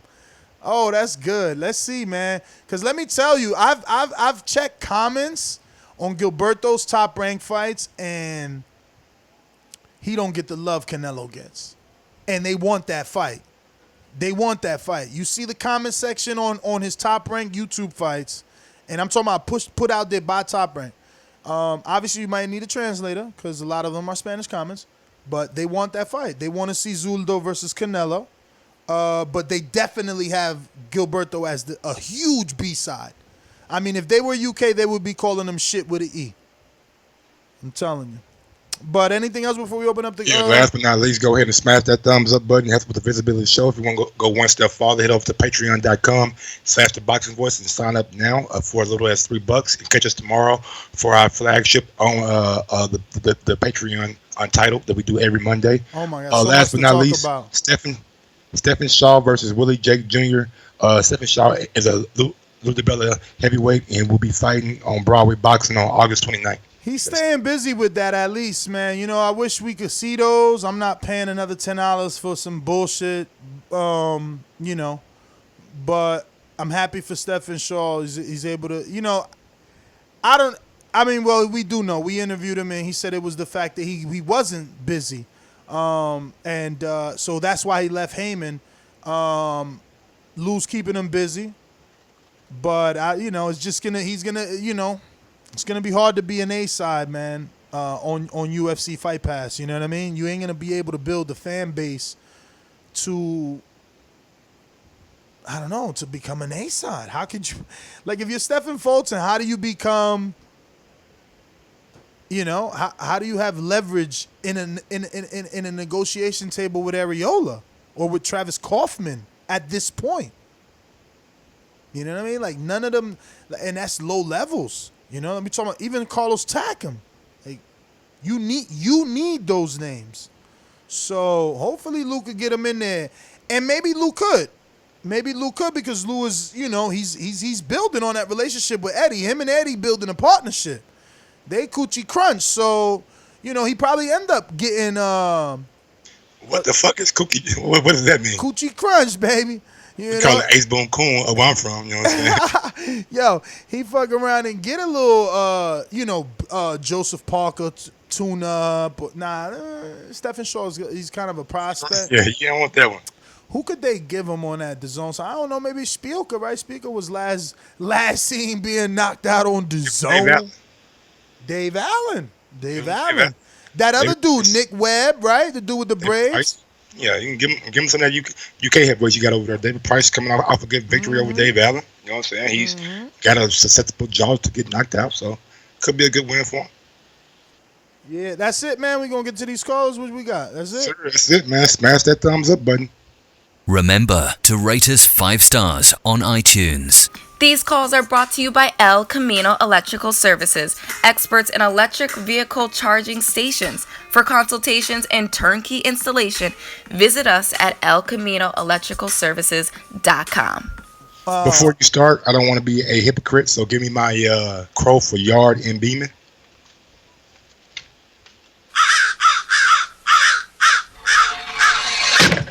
One more. I'll take that one. That's it. Right. That's for and, both you got of something us. too for Yarde. Man, that's for both of us, man. Divide that into whatever we owe because, like, we're going to be playing a bird all night. Here. There's one for the road. But that's all right, man, because for all my Andy Ruiz fans, he looking forward to ending AJ's career in the desert, and I'm looking forward to watching that. So, obviously... Sky's the limit, baby. BoxingVoice.com. We don't fight for rings and stuff like that. I don't fear anyone. En este deporte no se viene a jugar y no le tengo miedo a nadie. You don't come to play in this sport. I fear no one in this sport. Does that mean that you will fight Triple G later this year? Como lo dije en la pelea pasada, ahorita mismo me vuelvo a poner los guantes. As I said in the last fight, right now I'll put on the gloves again. ¡Viva México! Canelo wants to unify all the titles. When did you realize, Andy, that you could take his power? Because of the Mexican warrior that I am, I got that Mexican blood in me. So, talking about the Mexican style, I just proved it. BoxingVoice.com. Ain't no other sight in the game can see the Boxing Voice. Anthony Edwards, talk to me. Anthony, Cincinnati. you picked Kovalev. Anthony Kovalev. You damn right I picked Kovalev. Mike, you tripping. Okay, so 3 things happened that night.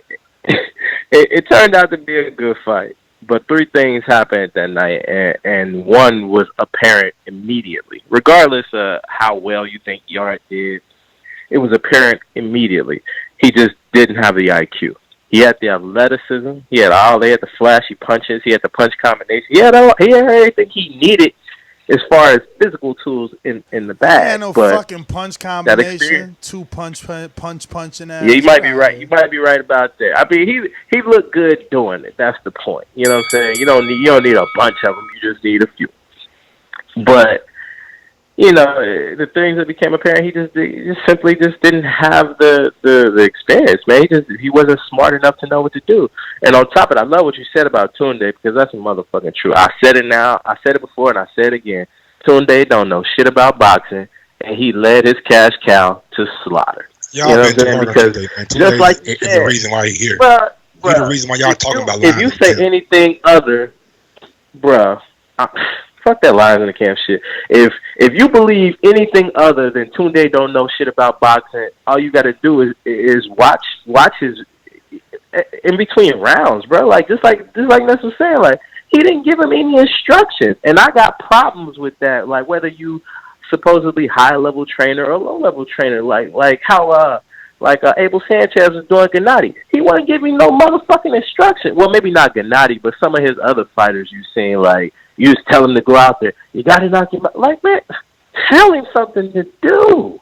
Tell him something to do. Maybe he wouldn't have gassed out, but we already know the big muscles. He ain't got the tank. He ain't been there, period. He can probably fix that. No big deal. Just one motherfucking ready.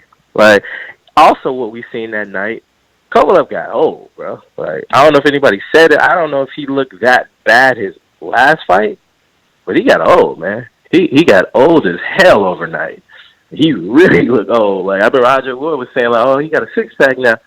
Shit, you can't. That motherfucker's old, man. Like, and true enough, Canelo picked that cherry right off the tree before people knew it was ripe. But they know now. You know what I'm saying? So, but he gave a half decent account of himself. But it's just like, you scream lions in the camp too much. You should have been in the camp. You know what I'm saying? Training. Like you didn't train right. You probably didn't watch film because, god damn, that was elementary. You just got your ears jabbed off. Unacceptable. And hopefully he gets a new trainer.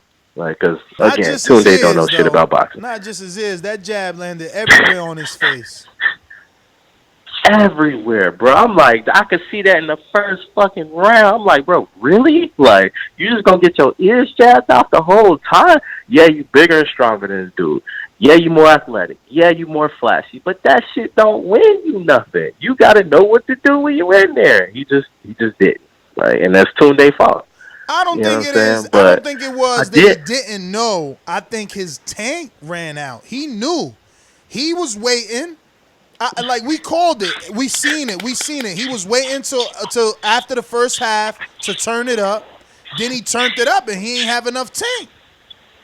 He didn't have enough. But just like you were saying, in between, he should have had a little more to tell him. Slow down. Don't do this. Exactly. They should have paced him. But think about it. How much more you want the motherfucker to pace him? They ain't turn it up till after the 6 anyway. That's true. And I do agree with Aaron. Like, Tunde could get better in the corner. Instruction. That's what I said. He told them nothing. He just rubbed his chest, bro. I'm like, but I wouldn't get rid of him though. Dog, you don't get rid of him because you don't want a bunch of fucking dudes on the internet talking about how you ain't loyal and you cut your man off and he got you here. Look, man. Lennox Lewis told him, or whoever the fuck told somebody, they said, you can't go to college with your motherfucking, grade school teacher. It just ain't happening. Grade school teaching you ABCs, middle school teaching you algebra. It's trig and all that good shit in college, man. You can't be out here playing. Like, Tunde did good. If you want to cut 2 different 10% checks, let's stop talking about this loyalty shit. This is a job for that man. He took them shots. You seen his face? You know what I'm saying? So he gonna keep paying whatever percent, because Tunde is manager too. Shit, cut him from your trainer if you want. That's not what I'm recommending. But hey, cut him from your trainer. He's still getting that check for a manager. You know what I'm saying? Yeah, man. But at the end of the day, I mean, Tunde helped him get here. Believed in him when nobody else did.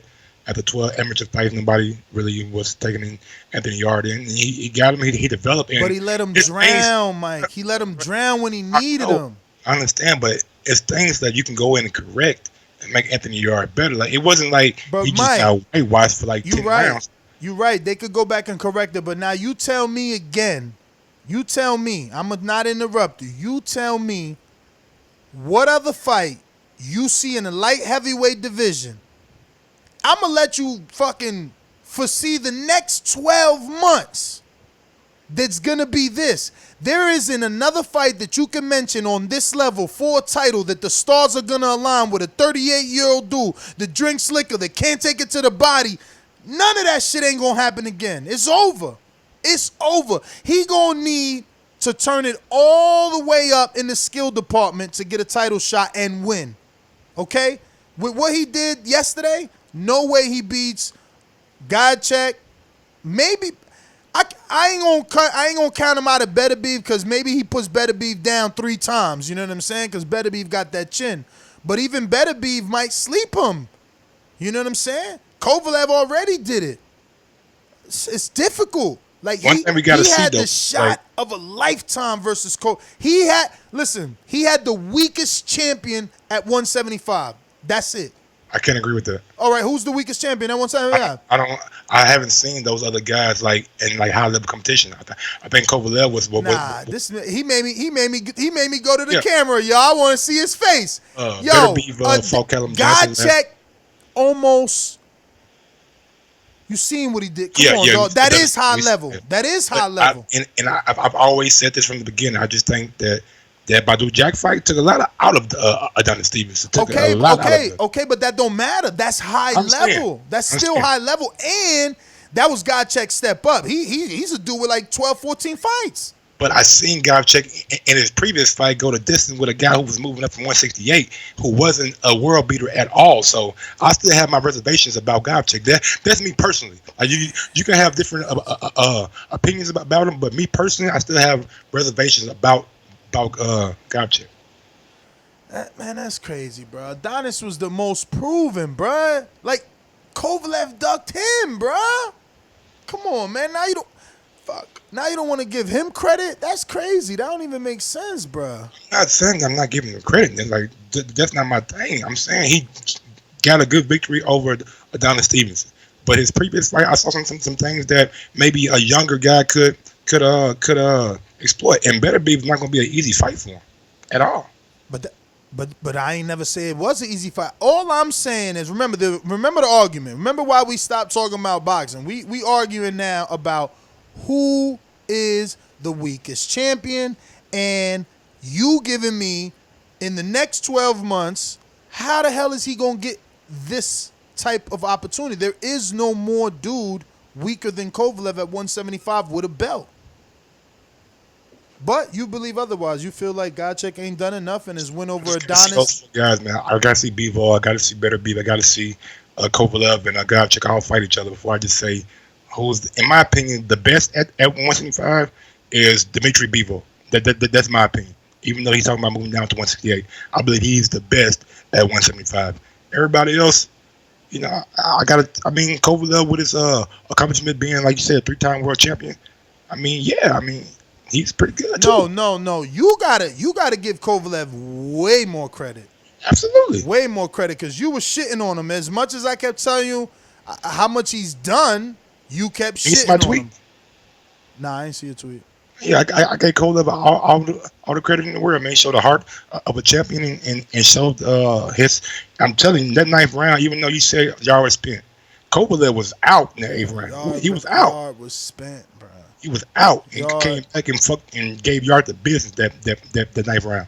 Y'all had nothing, and you know what? You know my memory is trash for the recent shit, so I can't remember. But I remember you and I talking about like, damn, y'all taking this round off. Why you taking this round? It probably was the 9th. He probably came out. I'm like, yo, why you taking this round off? Like, man. And Big Nick, I do agree with you, man. I think Joshua Buatsi is gonna be a champion one day too. You cannot write him off as of yet. Well, let's get out to the calls. We're done. We're going out to N.O. Mastermind. Talk to me, champ. What up? Oh, man, long time no call in. Man, what up, bro? Your dad. See, man, me and Morgan from D.C., bro, we were talking about this shit with y'all, dog. Like, remember I told y'all on the show, Ness, bro, I said, man, I'm pulling for y'all, bro. But I don't know about this Kovalev shit, dog, because he ain't fight nobody to make me say he was going to go in there and blow that man out, bro. And that's what I be talking about with these, like, you know what I'm saying, these up-and-coming fighters, bro. They got to fight somebody like Devin Haney. Like, I'm pulling for Devin Haney, Ness. But they trying to jump right in the ring with Dog, this because dude, that's the new game plan. If you lose to a champ, it ain't no big deal. So you got a payday, an opportunity, and it's the Canelo Mayweather. Everybody's following the blueprints, dog. Yes, sir. But they talk shit about Canelo, but they trying to do his blueprint. But Ness, it don't always go. All right, what if you get major damage to the fighter, bro? He too young. He ain't got enough fights. He ain't got enough experience, dog. You basically rolling the dice, Ness. Either you gonna roll a 7 or you gonna roll a motherfucking 3 or Champ. 12 or something. Nah, champ, you still got the corner to throw in the towel. You ain't see Kell Brook, Gennady Golovkin? Dog, these dudes, this is a business for them. They not stupid. We gotta be smarter. Why you think that towel came in? So they could save his ass and keep him fighting for another day. They gonna do the same. They gonna do the same. Yo, Haney's father's in the corner, champ. Think about that. You don't think if he getting his ass beat, they ain't gonna stop that fight? I know you're gonna stop the fight, bro, but I just don't see why. Give me a Richard Coleman or something before you go in there with Lomachenko, bro. Just give me something that's gonna make me believe in the up and coming fighter, bro. Listen. I highly doubt Eddie Hearn is letting Devin Haney fight Lomachenko after this eliminator. It's not happening. But if it does, like I said, every blue moon you get a Tyson Fury, dog. There must be fight some very a bunch of bombs, and he might show up, but it ain't gonna happen all the time, dog. It must be. It's just not. This boxing. This shit not basketball, football. This boxing, dog. You can't just fight a bunch of bombs and then go straight to the top and expect to come out on top, dog. Like why? Tell me why he ain't stick to the body. Tell me why y'all stop going to the body when you know you hurt the man to the body, bro. I don't understand this shit. You know why? Because you don't have no experience. That's why. I agree. But that's my call, man. I want to hog up the line. I'm going to boomerang back. Let me tell you what's going to happen with Lomachenko. He's probably going to beat Campbell. Then he's going to try to be undisputed against my guy name 135, the black guy. Come on, Mike. Coleman. Coleman, Teofimo winner. Coleman, Teofimo winner. There's been reports that came out to say, I don't know if Timo going to take that fight tonight. You know what I'm saying? After his last fight, so they might try to put the brakes on him a little bit. So if Lomachenko is able to beat Campbell, they might go ahead and unify with. I will not clown Teofimo if he backs out of that eliminator. But I think Lomachenko was talking about after he gets undisputed, he was talking about moving back down to 130 because 135 is not his natural weight. So Devin Haney could possibly fight for a vacant title. Yeah, I seen that. He said 130, not 135. He moving down to 130. He ain't really say moving down. He just said that, 130 is more comfortable. He's more comfortable there, It's all good. It's 130 for him too. Tevin Former. We've seen them do business already with Matchroom. You got the fight that everybody wants to see, Gervonta Davis and Lomachenko. Hopefully, when he moves down, Gervonta don't move up. You know what I'm saying? I don't want to see that shit. It might happen though. Gervonta's the bigger one, and it'll be a good excuse, right? I can't make that weight, but it won't save him because Loma could easily move up. He already proved he could hang at 135. So, new caller in New Jersey, I believe. 551. Who's this? Joseph, in Jersey. What's good? Talk to us. All right, how you doing, man? So I just want to talk about this Yarde fight. Now, the issues I see with Yarde is that he don't have the experience. He don't have the experience to fight a long-time champion like Kovalev. You look at his resume, his guys basically no names. And another thing with Yarde is that he doesn't have good defense. I didn't really see him in there, moving his head and stuff like that, and that seems to be a thing with British fighters. They just don't have the defense, and he wasn't ready, man. He wasn't ready for Kovalev. Yeah, that's been the knock, man. That's been the knock. People wanted to see him in there with someone before he got in there with the level of a Kovalev, but they were daring to be great. That's what you got to do, but that's what you got to do. You got to dare, but he got to fix his defense problems and get some more experience, and he could be a champ one day. I think so. He can still do it, but he's just not ready right now. Well, all right, Joseph, I want to thank you, obviously, for calling in, man. We're going to keep it moving to some other callers. Looks like we got Coach Mitty, UK. What up? Rocking out with us late night. Yo, what's up? What's up, Ness? What's up, Mike? Man, listen, I was waiting. I'm, waiting to hear all the callers, man. I'm trying to see, where is Stanley's? Where is Mr. PBC or whatever? Oh, man. what can I say? Like, it went the way we thought it would go because Kovalev had a bit too much for Yarde, and unfortunately Yarde couldn't put it off. So hopefully he can come back. But I agree with the comments that people talk about. We all said before the fight that there's a lot of pressure and eyeballs on the corner, on the trainer. I mean, you guys know how I feel about the trainer, so I just don't want to add more into it. It's just a shame that Yarde couldn't do it, but I do feel that he's going to have a problem in the rest of the division because all those fighters that you're talking about, the Eastern European dudes, they all fight in the same way as Kovalev does. They all have that same weapon that is the jab. They all fight on the outside. They all keep it very long. They can bang hard. And if you can't, pull the jab or use your head movement and come on the inside, you don't really have a chance against those dudes.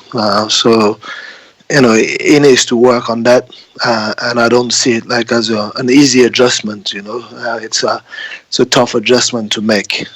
So I feel he has to come back down, not come back down to a lower level, but he has to just take care of his domestic opposition here. He has like some decent level fighters in the UK that he needs to take care of, and that can just maybe give him. This is a business, bro. He just raised his profile tremendously. Yeah, it is. Why waste your time with domestic fights when you can continue to fight some Americans on big? You're not gonna get like a big money fight straight away, right? You can just do like your tune-up could be a domestic UK guy, and then build that Yarde fight, that Buatsi fight. That Buatsi fight is a business but that's fight. what I'm saying. Buatsi is a UK pay-per-view. Buatsi's nobody. He would be getting shine off of Yarde. Okay, Yarde let me tell you, but that will make money. You talked about business. You talked about business. You talked about making a good pay-per-view fight in the UK. There's quite a few fighters, young fighters in their early development years in the UK that have shown you that they can do that and they can make numbers. Groves, Eubank, Billy Joe, they've done that quite early in their career. They could have waited a bit longer. I think. I hear you, right? Domestic pay-per-view, I hear you. But guess what? This fight was pay-per-view for y'all, wasn't it? Let me ask you that. Wasn't it? It wasn't. What? No. Kovalev Yarde? It wasn't. Guess what it is, though? Guess what it is? Like, huh? What is? Fury versus Wallen. Wow. They played Yarde. How the fuck is that not pay-per-view in the UK? That's crazy. Because I thought that was pay-per-view. I was going to say right away that, shit, anything he does is pay-per-view now. Like, especially if he's fighting in America, and then they're going to have to transmit it back over here and charge him. But I guess not, man. Let's see. We got the Boomeranger Jason. Talk to me.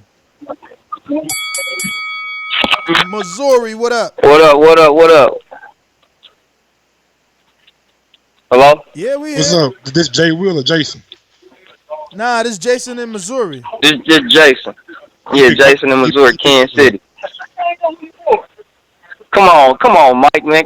Play that crow sound for me, both of y'all. You know what I'm saying? Y'all look me up. See what I said. I got you down, Jason. You pick Kovalev. Yeah. Hey, man. Like I said the other day, man, it was a good fight. That boy Yarde gonna have to get an American trainer, man. Everybody want to be Floyd Money Mayweather, but don't nobody want to go through the pretty boy Floyd stage, man. When you got that shoulder roll, that Philly shell, and that's all you come out doing, they don't really look at Floyd and how his boxing IQ is so brilliant. He shows you so many different looks. He don't just fight in the Philly shell. He come out with the high guard. He'll walk you down. He'll step back. He'll Philly shell you, change levels, and that was the problem. He came out in the Philly shell off the rip and was getting hit with the jab, and then he had a lot of nervous energy throwing the check left all the time. Boy spit his mouthpiece out in the 5th round. I said, oh, man, it's going down from here. But I just wanted to call in and hear that crow sound and talk about that Kovalev Canelo. Canelo gonna put a shit bag on that boy if he fight Canelo, because every time he got hit to the body, it looked like he wanted to dookie on himself. I said, golly, he don't want to take that. He take his money, get on up out of there, man, and he'll probably retire after that Canelo fight. That's my call, fellas, man. Good shit. He definitely retiring after the Canelo fight. He definitely retiring. Unless he got a rematch clause. He is retiring. Bruh, 8 figures, minimum 10 milli. Minimum. Imagine they give him over that. Yeah. I think it was like 16, 17 million. Somebody came out and said. Oh, my God. No. I heard it on the broadcast, man. Maybe how informed the guy in between Ward and was. And you know what? Look, that makes sense. No disrespect to Daniel Jacobs, at all. It what Kovalev did. He ain't done what Kovalev did. Kovalev is a champity, champ. He done champed out. He a 3-time champ. He done, and he did, pay-per-views. Like he's been there. That's what I'm saying. If he lose the Canelo, he going off. He out. Him and his girl, they stand in Russia. They done. It's over. But let me go out to Detroit Boomerang. Straight to the point for those with attention deficit. I'm so repetitive, so I gotta repeat. Stainless from the streets to the deep. I'm coming with that heat. All you need to know about me, I'm coming with that heat. Yo, before we even get started, go ahead and line up that crow. You know what I'm saying? We got a motherfucker. Yeah, we got an all-you-can-eat crowbar up in this bitch today. Welcome to the Crowbar Show. TBB, what's good, though? What up? It do? Man, man, I feel everything you were saying on those shit-ass fights. Man, you better get yourself a Bic.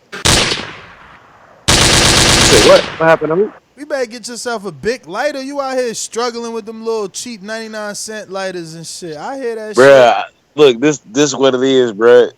I smoke a lot of weed, right? Come on, champ. Last time I see you you had the Bic. You even burnt the bottle. You taught me the new shit so the nigga can't steal your shit. Look, bro, I got 3 of them floating around my room right now. But the closest thing I could find was this one right here. Yo, you know what I'm saying? So I went ahead and stay used with that them little bitch right quick. crackhead lighters, bro. I'm telling you, Mike be trying to pass you them crackhead lighters. I be tossing them shits, bro. Oh, like 75 cents, my nigga. Come on with it. I want that shit, bro. That shit don't last. The little this ball shit the falls drawer off. I get too high and can't find my lighter. That's what this fuck. Bro, I just keep give me some fire, big, bro, goddamn. I don't give a fuck. You know what I'm saying? Sometimes you hit that blunt one too many times and you be like, where I put my lighter and shit.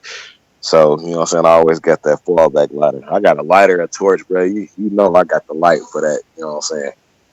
But, man, I totally agree with everything you were saying on them cars this week, man. Like, I watch because I'm a boxing enthusiast, you know what I'm saying? So I'm going to watch because there's some boxing on. Plus, that's the only sport I got.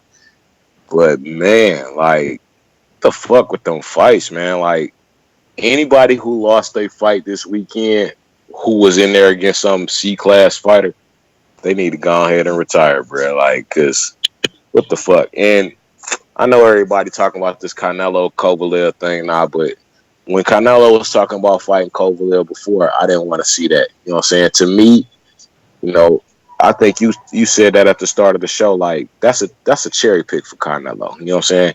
Clear out 160. Nah, yeah, don't call it a cherry now, cause no. Bruh. I was saying that then. Go back. Kovalev is a cherry pick for Canelo because he weak to the body, and the body is Canelo's bread and butter. I've been saying that, bruh. Go back, check the tapes, man. I've been saying I don't want to see that fight because to me that's a cherry pick. Clear out 160 first. Clear out 168. Then talk about Kovalev because you keep going division to division. You know what I'm saying? Doing that Pacquiao shit. You know what I'm saying?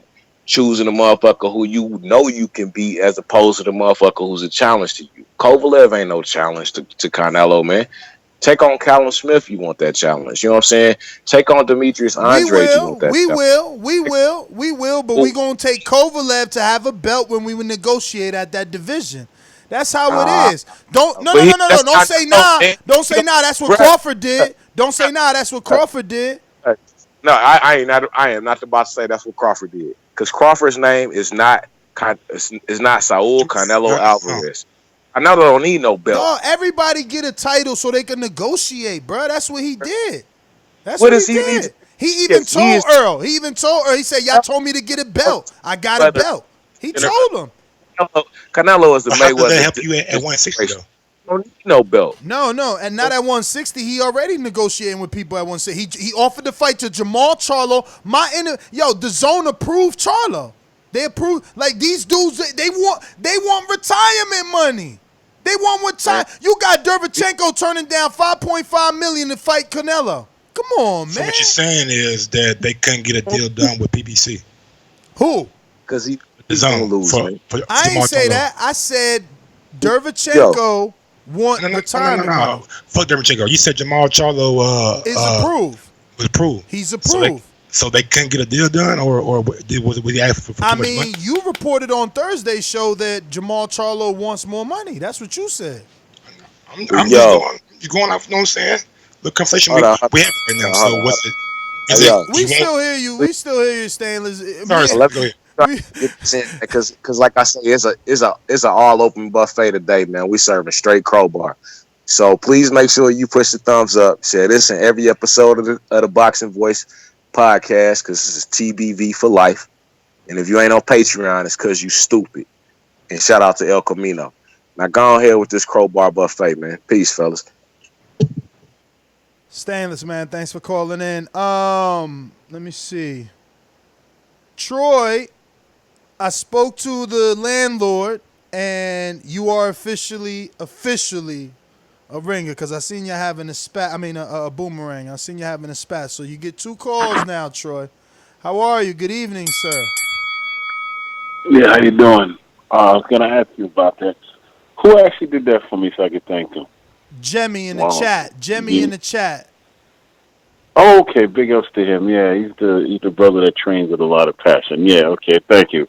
What I was going to say, you said something when you were talking about Andy Ruiz and he got his money and fighters should do this or that. I think the mistake, which is an obvious mistake that a lot of fighters make, is that boxing is not the business. The fighters themselves are the business.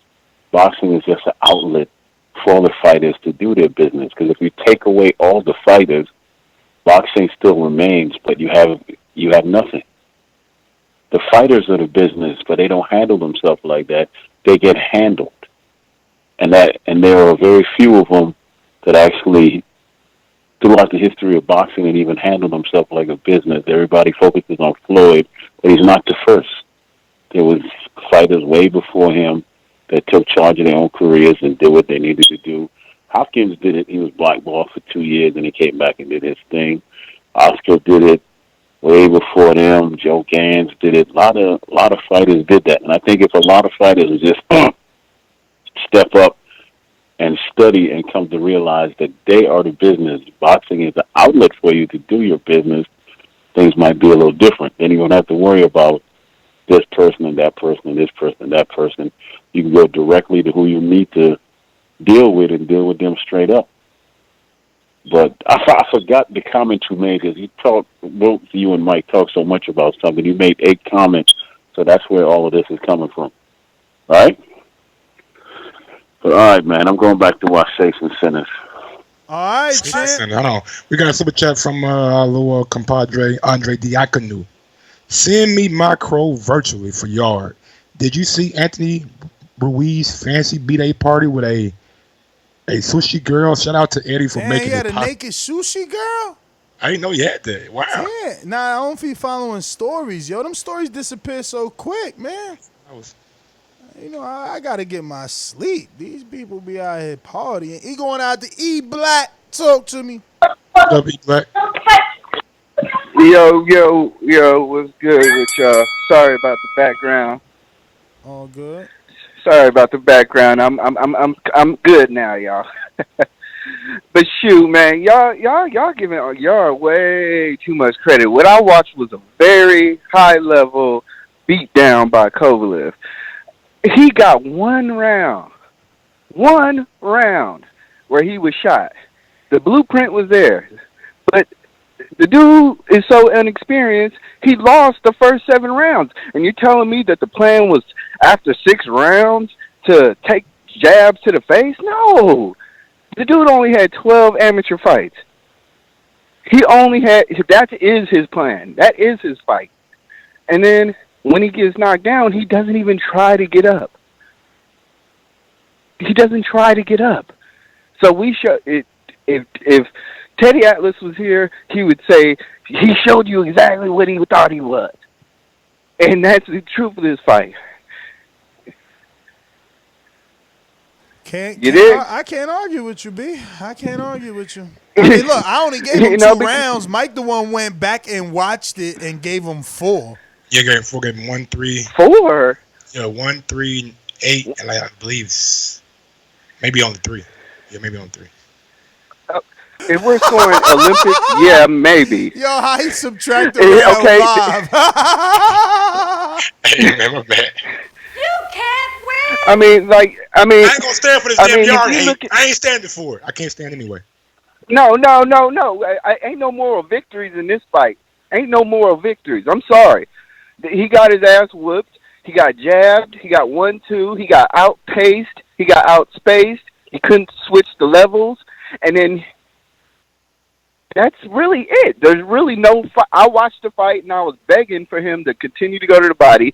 He shot himself. And then you can see, and then you can see when Yarde was beating on his chest, that's the sign of I'm gone. Oh, yeah. It's not a sign of, hey, come to me, I'm ready to keep fighting. It's a sign of, hey, I'm done. I'm giving my last shot. He's done. And really, like I said, I'm not impressed with Yarde. I think he does have probably a market in UK, but as far as a next level, I think Alvarez would beat his ass. The southpaw that beat Kovalev, I don't see a fighter in the top prospects that can really, if they know how to fight, should be losing to Yarde. I'm sorry, and I seen everything on the table in this fight. And like I said, Teddy Atlas would say he showed you exactly what he was. Cut it. E Black, good call, brother. Good call, man. Thank you for calling in. Hey, yo, Mike, I love that you subtracted a round. I was gonna say 7, but he ain't win 7. It was tough, but I gave it to Kovalev. But yeah, 1, 3, and 8, man. That's what I gave it. Hilarious, bro. Hilarious. Let me see what we got. Yo, I'm waiting to see Bo. Bo upgraded, man. He a boomerang. I mean, a ringer, man. Shout out to Bo in the building. He's not in the building, but in memory, in spirit. We're going out to Kevin in Chicago. What up, Kevin? What's going on, Kev? What's up, guys? What's up, Mike? Couple quick points to make. The narrative is that a lot of people are saying that, Yarde wasn't hurt. He was gassed. He was exhausted. That wasn't a knockout. He was just hurt. Go back and watch that knockout. He was throwing a hook as Kovalev was throwing that straight jab, and watch how his legs do the stanky leg. He was hurt bad by that shot off a jab. That wasn't just no exhaustion. Blah blah blah. He was rocked. He got a shit rocked, and he got knocked out off a jab. And the second point is, a lot of people are saying, it's just due to inexperience. It's not just inexperience. He's not as talented as Kovalev. Skills pay the bills.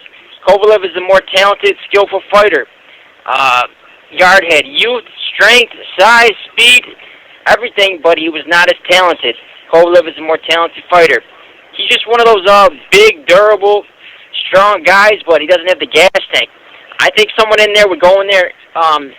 The better way to take him out early, go in there and pressure him, get in his face, make him work, mix it up, make him work. Kovalev likes to stay on the outside and jab and stuff. That's actually, I think you can get him out of there early if a pressure fighter going to press the pace. My third point, Ness, you said Kovalev dunked Adonis Stevenson, man, you got it reversed. Absolutely. Stevenson dunked Kovalev. That's false. That's false. PBC won the everyone in the division. PBC won the purse bid, and Kathy Duva and Kovalev start saying they got a contract with HBO, and they backed out.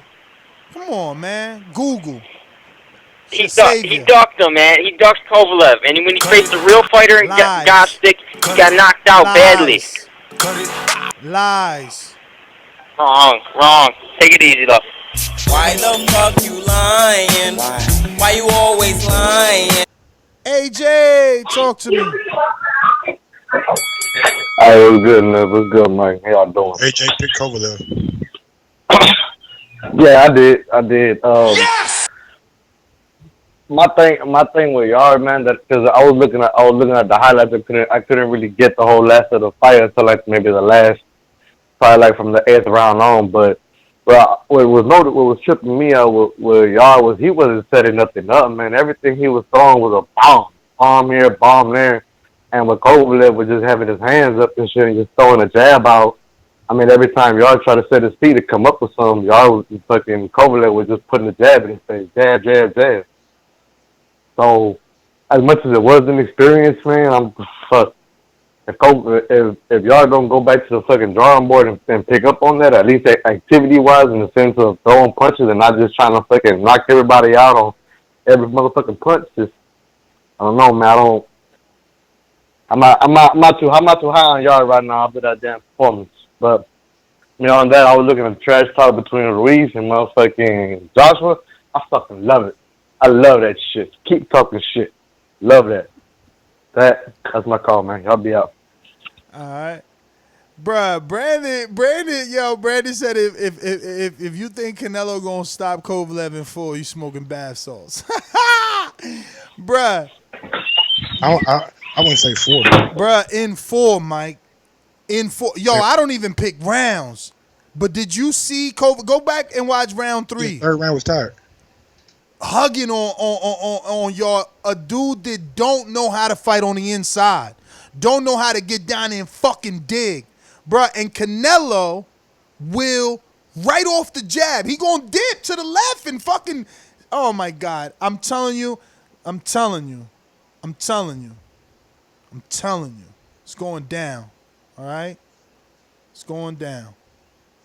Wait till that shit happen. That's gonna be the money bet. Look, December, Javier picked the round. Watch he pick this round. It's gonna be my turn. Javier. It was Kills. Oh, it wasn't Javier? It was Kills. Oh, you said Javier yesterday, didn't you? I know. I thought it was Javier, but it was Kills. Okay.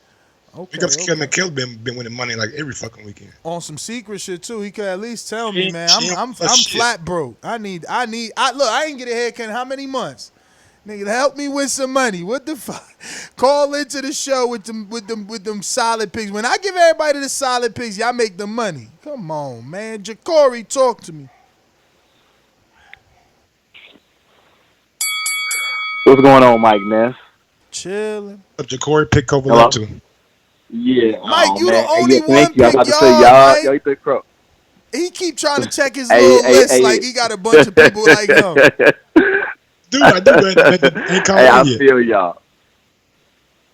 Hey, man, like I said, I told y'all, and when I made my call, Mike, because me and you, it was kind of me and you directly, I said the exact words. If Kovalev come out with that stick, y'all got no chance. Y'all could check the tape. I said that. And he came out with that stick, and I watched it. I was like, yep. Now, I was wrong on the rounds. I said Kovalev will probably stop him late between 7 and 9. So I was off on that, but I was right about the late stoppage. But yeah, man, like I said, Yarde, man, he like I said, he come out in that Floyd style, man. But like I said, man, his fundamentals is lacking. And I'm sorry, man. I'm with Ness. I wouldn't get rid of that trainer, especially knowing that he's the manager. But I would have had that 10%. So so in that sense, I give it do one more fight. You don't see no vast improvement. He gotta go. And when I mean he gotta go ASAP. And as far as and everything else, I mean, I'm kind of piggybacking on the calls, man, because they kind of took everything I was gonna say. Kovalev been soft to the body. I mean, his stamina is shot, and I'm surprised, man, because when you train with Buddy McGirt, he's pretty big on that. But I always thought McGirt would be the difference because, most of McGirt's past fighters had great jabs. Antonio Tarver and Arturo Gatti, comes to mind. But, yeah, man, and this, man, that's why I was praising you, bro. Not just because you light-skinned, man, but because you was right. That DAZN card and that PBC card was trash. And they probably going to say something to Ray Boom Boom Mancini, man, because he was just like, hey, man, Ray Mancini came out and said, if you was watching the telecast, my God, can these guys take a body shot? Dude, everybody was going down on body shots. He said that. And he did say that. I was like, damn, Ray, I mean, they paying you, man. You got to play the company man role when you're on TV, but it's whatever, man. Ray say what the fuck you want to say. And let me tell you something, man. They're not all like that because I'm not even watching that shit. But I swear to God, I feel like I'm personally responsible for ESPN stepping it up. That's how I'm taking it. I don't know who else out there beating that drum, but I was hard on Tim and Ward, and they done changed, man. I'd rather listen to them right now. It's like listening to two Paulies. Oh, wow. It's like two Paulies right now. Tim and Andre, they not lying. I agree. They telling the truth right now, and it's refreshing. They obviously they go on Top Rank fluff. That's part of the game. Right. I just want somebody to add Roy Jones. Yeah, man. Jacory, man, thanks for calling in. You say you want him to add Roy? Nah. It's time. It's done. Song, PBC, ESPN, add Roy Jones. You want to add somebody, they need to get rid of whoever you the fuck y'all want on PBC. Get rid of them. And bring in Larry Merchant, man. Bring him back. Bring him back. This is the only job that age don't matter until he starts saying, shout out to Coach Mitty, man, talking about Ness need a haircut, sent me that haircut money, man. I'm going to have to go get that shit. I'm trying to go to the gym, man. Yo, where the heavyweights at, bruh? Can I get some sparring at least? Like, somebody don't want to come spar Ness. All you got to do is hit me up, DM me, man. It's hard for me to get some sparring right now. Jadeja Green at? Shadeja, I'm sorry. I haven't seen her, bro. I'm telling you, the gym be empty, man. It's so whack right now, So then I got to go to the night gym, and that's a lot of amateurs, but they're just young, man. They're small. Shit, one of them wanted to spar me. Put all the equipment on me, and boop, the trainer jumped in like, oh, hell no, that's a super heavyweight. I'm like, man, no the fuck I'm not. I look like Joshua to you. Hey, quit lying. How much you weigh right now? No, I'm fat. I'm fat right now. I'm 250 right now. Yeah, man, you a big guy. You weigh more than motherfucking Joshua weigh right now. Nah, Joshua like 268, bro. Nah, nigga, Joshua came in like 252 his last fight, and he lost a lot of weight. Yeah, but muscle heavier than fat. Muscle way more, so he 250 solid, champ. Nigga, weight is weight. Nah. Let me ask you a question. Hold on, let me ask you a question. Which weighs more, 1,000 pounds of feathers or 1,000 pounds of rocks? Listen, man. Know this. No. This. I could lose 13 pounds easily and be right back. You know what I'm saying? Yo, again, boxing and losing weight, that's two different things, man. Like I said, though, man, hit me up. DM me, man. Let's get some sparring. And, yo, fucking Ricky came up from Delaware. From the show, calls into the show, on Border Wars, came all the way up from Delaware to get that work. You know what I'm saying? So there you go, man. Stop being chumps. Bunch of punks.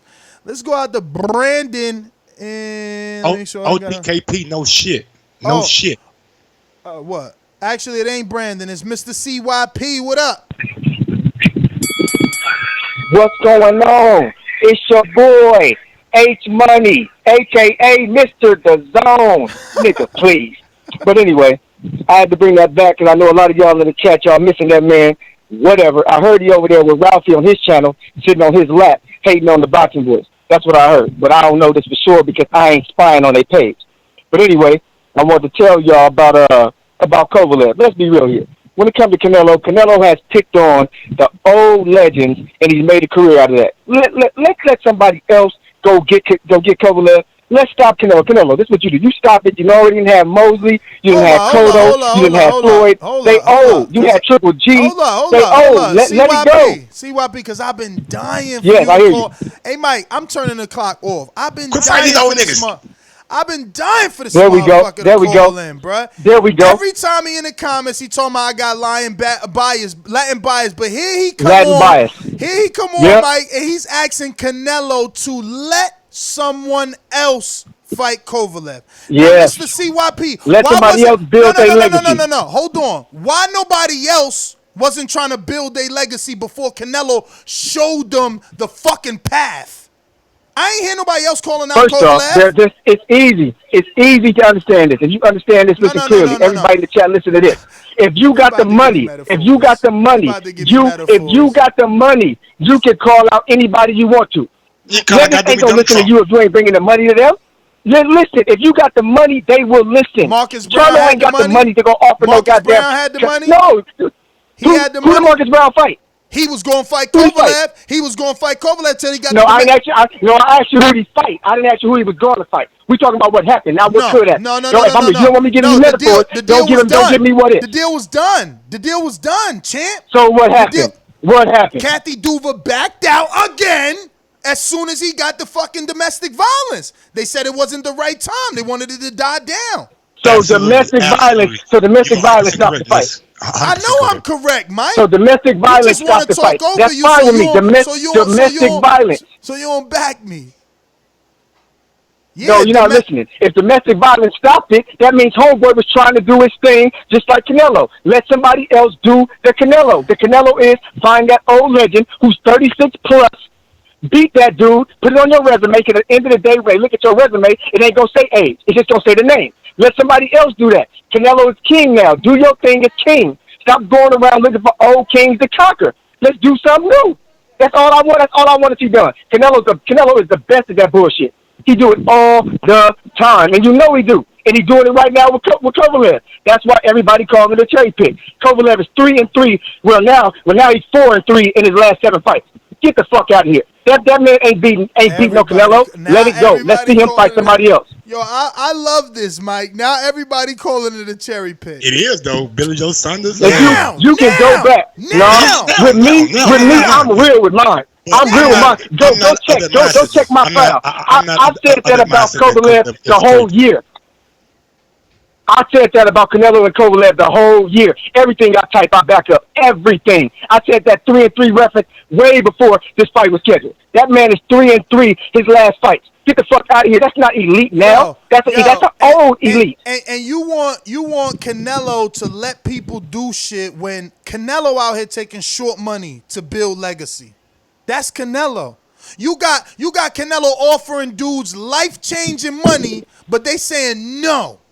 They not Canelo, bro. You gotta understand this, man. No, let me finish. There's one thing also put. Go ahead. As much as you want them to do what he do, it don't matter. They never gonna do it because when they get to the table, they ain't got the backing. No, they ain't got the backing. They don't have it. When they get to the table, they not Canelo. When Canelo got to the table with Cotto, he took short money. When he got to the table with Floyd, he took short money. When he got to the table with fucking who else was it? It was 3 people in his career. Mosley.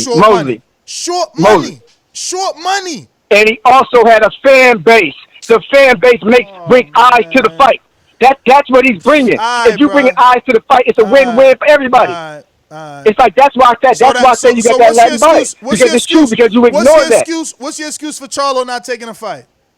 Or Andre? What you mean taking the fight? He never. What you talking about taking the fight? Listen, man.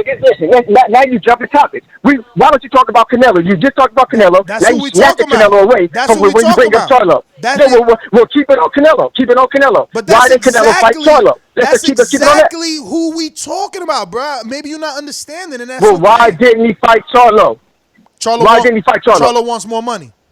Yep, wants a little bit more money. I don't think you read. Bullshit. I don't think you read. Bullshit. Oh my God. You made that up. You made that bullshit up. Mike, it ain't never been about money when it comes to Canelo fight Charlo. Mike, you making that up, Mike? Source, man. Say it again, Mike. You making it up. You making it up. You making it up. That I did on Thursday night. The tweet was from a guy who works for Fight Hub, who's has connections was inside PBC, and he said Charlo just wants a little bit more money to fight Canelo. A little bit more. You telling he want a little bit more, but you can't show us the offer that he made to him. Get the fuck out of here. That's hypothetical. Show us the offer that was made before you say you wanted more. Yo, bruh, Mr. CYP, how many No, times man, no, do we see you offers? can't even tell us about it. No, but you said somebody wanted more. So to want more, you have to have a basis. So what was offered to him? I don't know. Exactly. You don't know if it's short money or not. Okay, that's my point. You don't know these things. Time out. That's true. Relax. That's true. Relax. Because sometimes you can So offer what does that guys mean, money though? that you know they won't take. But what does that mean? He still got an offer. Yes, that might be right. You're right. They can offer him shit that they know he won't take. And he said, I want more. But we don't know what they offered him. All right. I got to get in here. Listen, that's my argument, Mike. That's my argument. You see what I'm saying? He's sitting here saying, what's the offer? They probably offered him something he wouldn't take. And that's what I'm saying. Canelo took short money to make his way. These dudes want to fight Canelo and get paid for 10 fights. That ain't how it works. Take the short money if you got the skills. He took short money 3 fights. Like, what you talking about? What's the offer? Do it fucking matter? Don't you got a shot at the king? Now it matter. When it was Wilder, everybody wanted Wilder to take the flat fee. It didn't matter. Oh, you beat him, you get the keys to the kingdom. Why these offers change for the individuals? All of a sudden it's Canelo. Well, what's Charlo's offer? We can't say he want more if we don't know No. If everyone is reporting he got an offer, and everyone is reporting that Andre got an offer, and everybody's reporting that Derevchenko got a fucking offer, and Kovalev got an offer, like, they all got their opportunity. Same way Cotto said, oh, you want to fight me, Canelo? Short money. I'm going to fight you then. I want that legendary name on my motherfucker. I'll give you another example that wasn't Canelo. Earl Spence turned down a Cotto fight. Mikey Garcia turned down a Cotto fight. They didn't want to sign. They didn't want to sign a contract, and that's okay. But Saddam Ali, he was there. He took that motherfucking fight, and he got that title and that win. Like, what is y'all talking about, man? And it was short money because that's what you got to do. But was it short money for Saddam Ali, though? Because he probably got the biggest payday of his life. Probably, Mike. And what you think? 5.5 for Derevchenko ain't the biggest payday of his life? Come on, Chan. Who the fuck is Derevchenko out here fighting, getting $5 million? Because he ain't fight. When you Derevchenko and you look at what Daniel Jacobs made, and you're not Daniel Jacobs. Don't get it twisted. Don't take my words. No. I'm just repeating that he didn't fight Jacobs and make $5.5 million. No. But Jacobs fought Canelo and made about 12, right? And Jacobs has done 10 times more than Derevchenko. He's not Jacobs at all. I'm not saying exactly. He is. So $5.5 million. He might have wanted like. I shouldn't be getting the same offer to fight Golovkin as I'm getting to fight Canelo. Period. Golovkin needs you.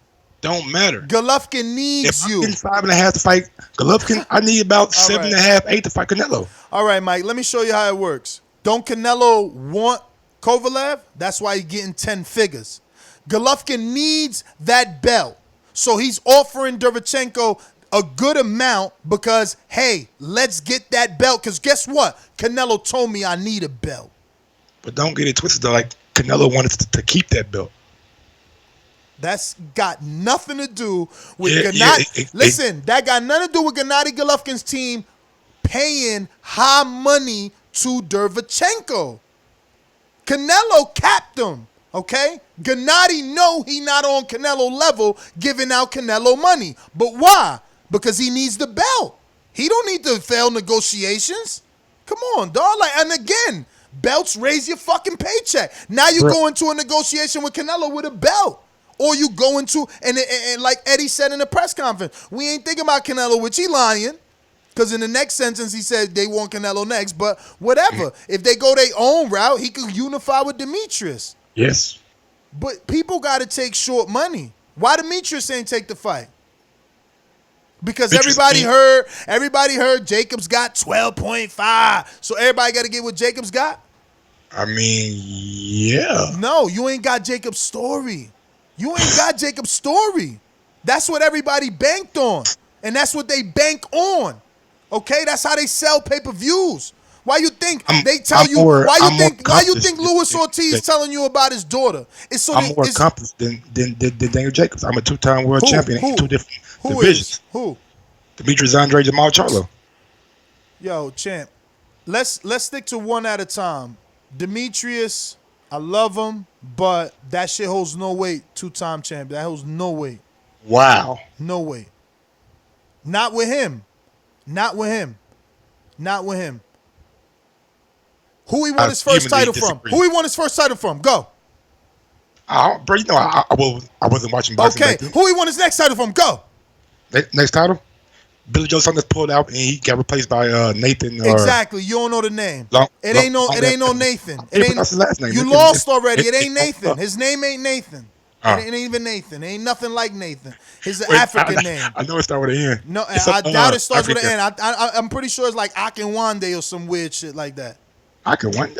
It was the African, dude. Yeah. Yeah. Come on, bro. 2-time champ. Danny y'all won his blame titles. me?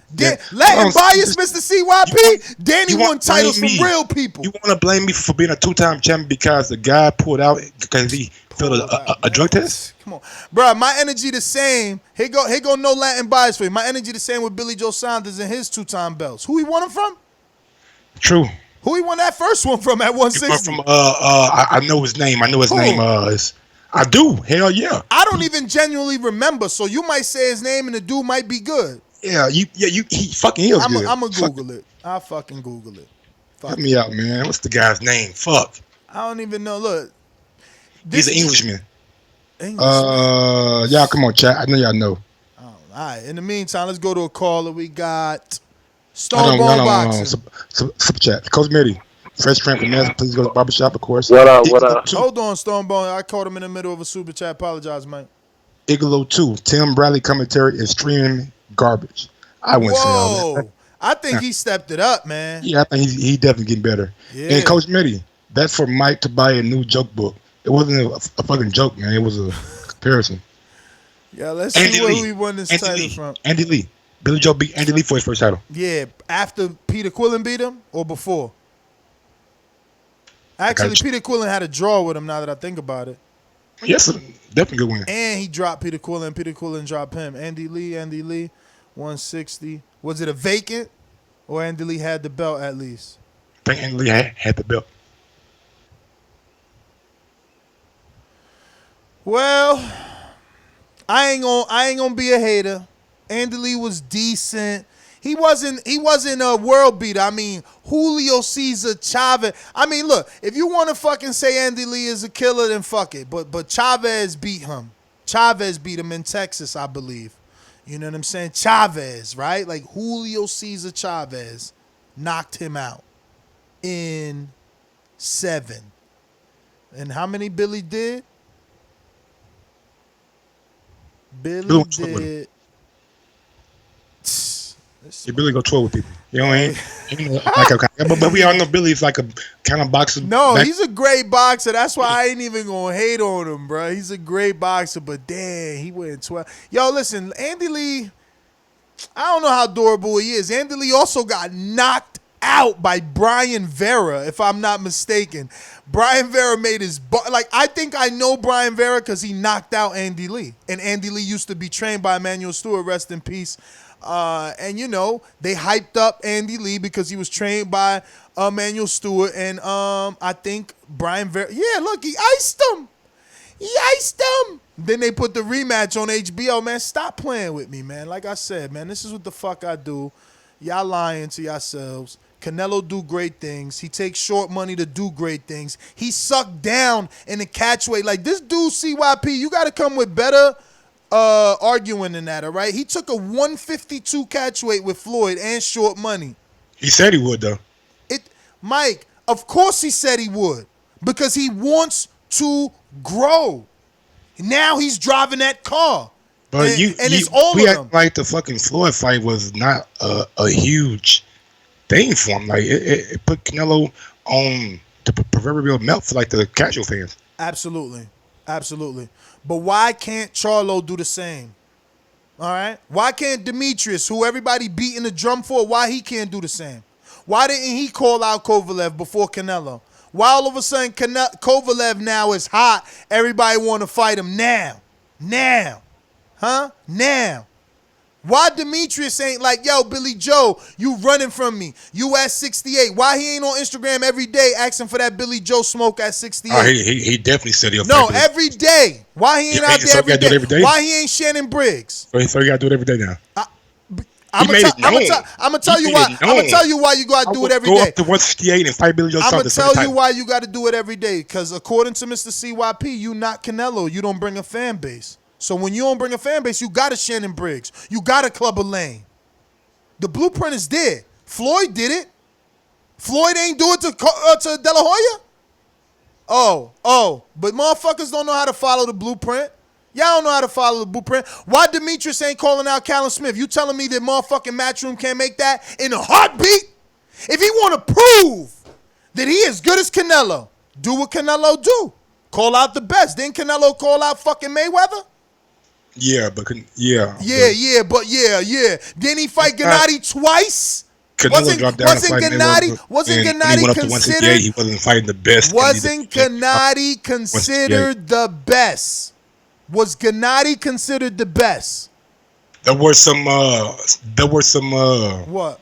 What you gonna say now?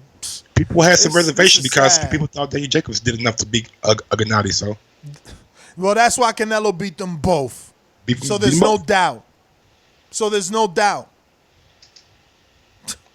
Yo, Canelo fought Gennady and Jacobs. And y'all saying he's ducking Andre. Who has Andre fought? Been tough slated for him last couple of years. Come on, man. Y'all wasting my time today. We want to see the fight, man. We want to see what we see, the belt holders at 160. Y'all wasting my time. These dudes need to do something.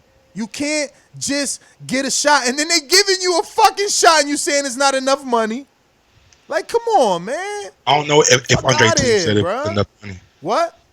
Did Andre and them say it wasn't enough money? Bruh, ESPN reported they was negotiating. That's what we read. Why he ain't make the deal? Because, again, it's so easy. It's a better fight for Canelo. At once, Kovalev probably a bigger fight that has a little bit more buzz around it. Wait a minute. Mike, Canelo, let me ask you something. Let me ask you how you think this works. Okay. Right? What is Canelo and Golden Boy in the equation of Demetrius Andre? Get me out. A side. Okay, A side. Okay, so does Demetrius send an offer to Canelo and say, "Hey, man"? No. Okay, so the offer came from Canelo.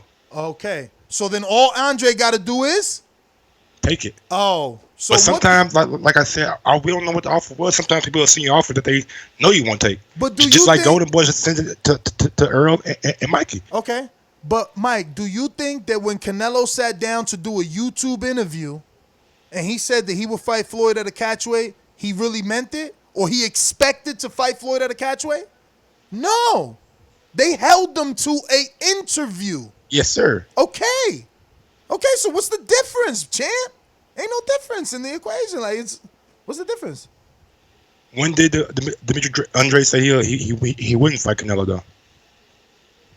But what do you mean? I'm talking about accepting horrible terms. Again, we seen this. Like the fighter may want it, like Luis Ortiz wanted it. The management might say, "No, it's not enough money for us." And that's why you see. You guys keep smacking yourselves. Canelo's team told him, we don't want you to fight Austin Trout. I drive the car. Put Trout in the ring. We don't want you to fight Laura. That motherfucker came to my press conference, grabbed my mic, put him in the ring. Put him in the ring. We don't want you to fight Gennady Golovkin. Take this Khan fight. Make this money. That motherfucker's disrespecting me. Put him in the ring. Oh, I ain't beat him?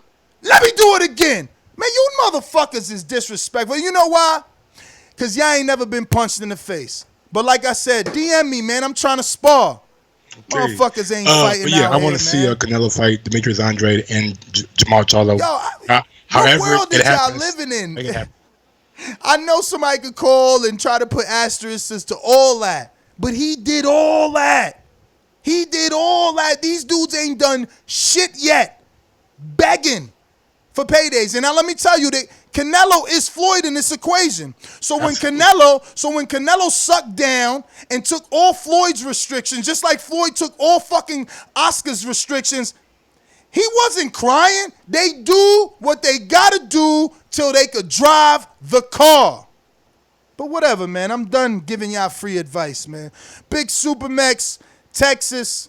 What it do, champ? BoxingWords.com. Oloki, you are next, my friend. Por eso lo vuelvo a repetir.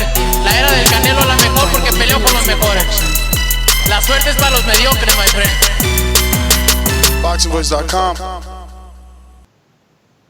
Yo, Ness, man, I agree 100% with everything you just said. I mean, Canelo is the Floyd in that situation. Of course you do. People like to say, I got these credentials and these accomplishments. You know, that works in other sports like football, basketball, but in boxing is a popularity contest. It's about ratings. It's about what you draw in, what you bring to the pot. You know, it's like you hear like on everybody talks about I'm a 2-time world champion, 3-time. That doesn't matter if nobody cares who you beat or that nobody knew that beforehand. It's a popularity contest, and quite frankly, for those guys, if they truly believe they can beat Canelo, a win over Canelo is that puts you in a big spot, you know. So why not take a short money if you truly believe you can win that fight? If what you perceive is short money, go win that fight, and you become one of the biggest stars in boxing. Joseph, let me use some of your time, dog. So let me understand their logic, right? Go right ahead, champ. Me and Charlo the same age, or actually Charlo's older than me. I'm a 2-divisional champ. I've fought legends, first ballot Hall of Famers. I'm whitewashing dudes, bottom line. Like, people think Kovalev is my cherry. People think Kovalev is my cherry, and I'm younger than you, but I'm ducking you. Exactly. It's you motherfuckers are crazy. It's like with Floyd, though. You know, like they say, you're always ducking the next guy. It's always a new flavor of the month. Once he beats Charlo and Andre, somebody else. So, dude, if he fights Demetrius, he's ducking Charlo. And if he fights Charlo, he's ducking Demetrius. But the thing is, Canelo got hella fights left. He gonna fight both of them, and I want to know what they gonna say then. What they gonna say? Like, the dude fought Laura Antrout in a prom. Laura took Jared Hurd to hell. Man, I mean, dudes don't know nothing about boxing. I can say that'll be the dude that he's ducking next. Next it'll be he's ducking Jared Hurd. Nah, because, you know, Jared Hurd already got a little bit deflated. True. Plus, he got a rematch. We got to see what happens with that. It'll be that or Billy Joe. He's ducking one of them guys in their eyes, you know. But, no, man, like I said, Ness, I got to agree with you there, man. You know, you kind of hit the nail on the head with that one. I know they're going to call me a fanboy, but we live in the real world. You know what I'm saying? For sure, man. Everybody's a fanboy of somebody, bro. That's all we know. We got Stainless Boomerang. What up, Stainless? Yo, I'm not disagreeing, man. That's what I keep saying. My argument was with what you were saying earlier about Canelo need a belt at that division. Canelo don't need no belt. Canelo got his name alone. He got a whole fucking country behind him. You know what I'm saying? Plus another half a country here that's willing to buy anything that the motherfucker could put on. So, and that was before the zone. So nah, man, it's about accolades, champ. It's about y'all don't get it. Why you think Manny's so you telling popular? me that you gonna get more accolades? So you telling me you gonna get more accolades from going to fight a dude that all of us are pretty much in agreement is a cherry. Absolutely. Stainless, absolutely.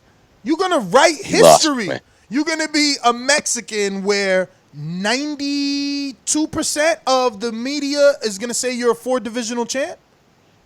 There's not many Mexicans that are 4-divisional champs, let alone in those divisions.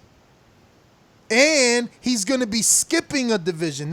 He's going to go from he just fought Jacobs at 60, so now he's going to go straight to 75. Come on, champ. That's history. It don't matter what you and I think, because 2 years from now, we're going to be like, yo, he beat Kovalev coming off of that Yarde knockout. Like, he knocked out Kovalev, and Kovalev knocked out Yarde, up and comer. Look at what Yarde did. Now he a world champion. Yup. I told y'all, Lawrence in the camp. That's going to be Mike. Come on, bruv. Absolutely. Exactly.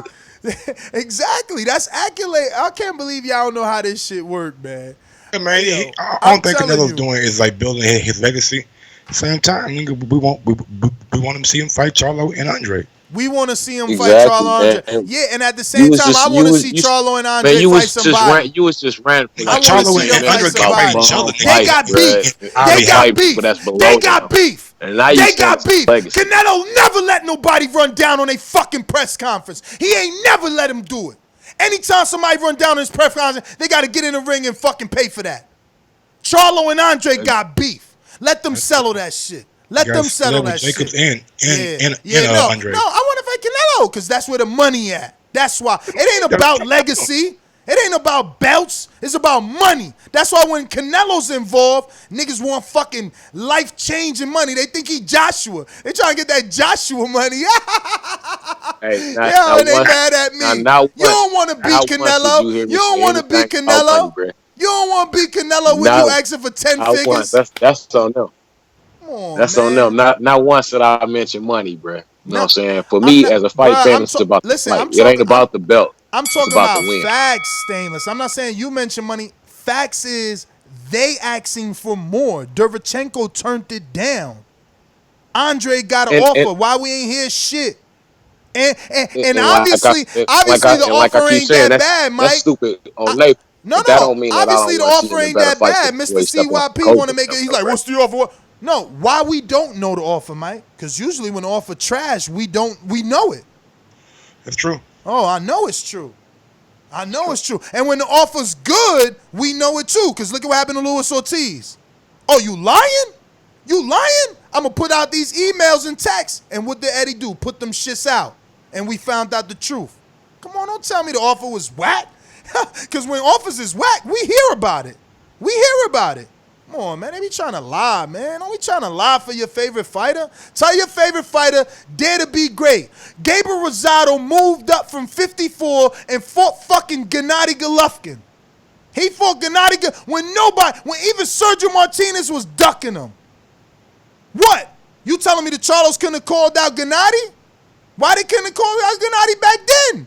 Why one of them couldn't have moved up from 54 like everybody else moving up? Didn't Mikey just move up?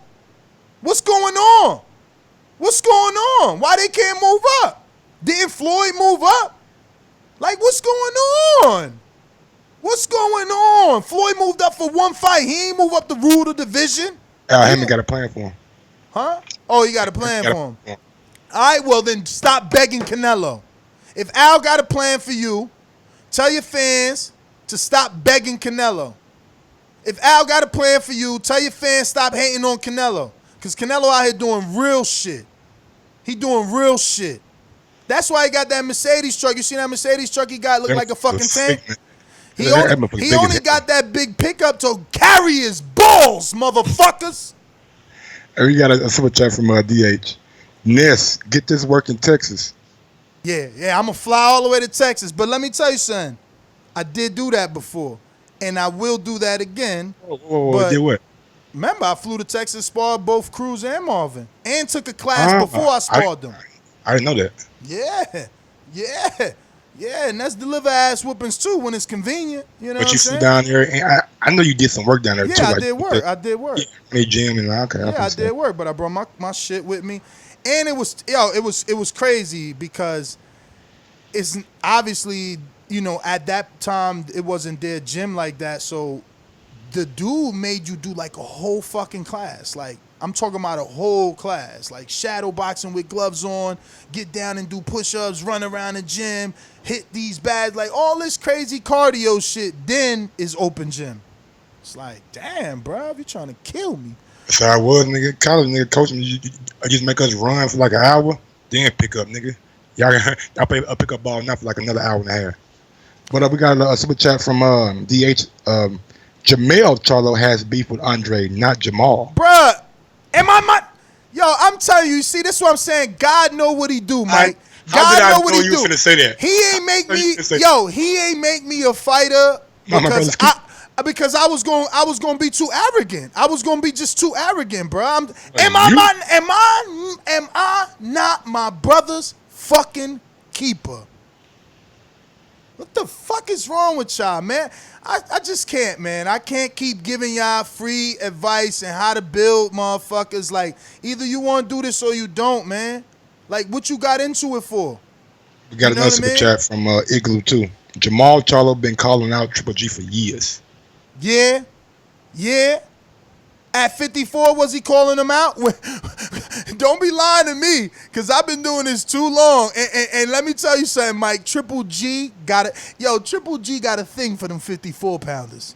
You know what I'm saying? He got a thing for the 54-pounder. He will fight a 54-pounder in a heartbeat. So honestly, I think Jamal at 154, he had Canelo's name in his mouth, not Triple G. But when he got to 160, he definitely was calling out Triple G. And listen, Mike, I'm not saying that in his entire 154-pound career, he didn't call out Gennady. I'm not saying that. But what I'm saying is, when you ain't fight K9 Bundridge, okay? This is what you're not realizing. When you not a champion, okay? When you are not a champion, you didn't call out Gennady, okay? You fought K9 Bundridge. And Demetrius Andrade fought who you said? For his belt? Yeah. I don't remember. Okay. Now, Mike, name 3 belts Canelo won from who? Rocky Fielding, the WBA regular, Gennady Golovkin, all of them. And I believe he beat Austin Trout for his belt. Why was that so easy for you? Canelo's a bigger name. Again, y'all keep answering your own questions, man. So don't be dumb at the negotiation table. You trying to get in there with the bigger name to get some popularity. We're going out to NO, and NO, talk to me.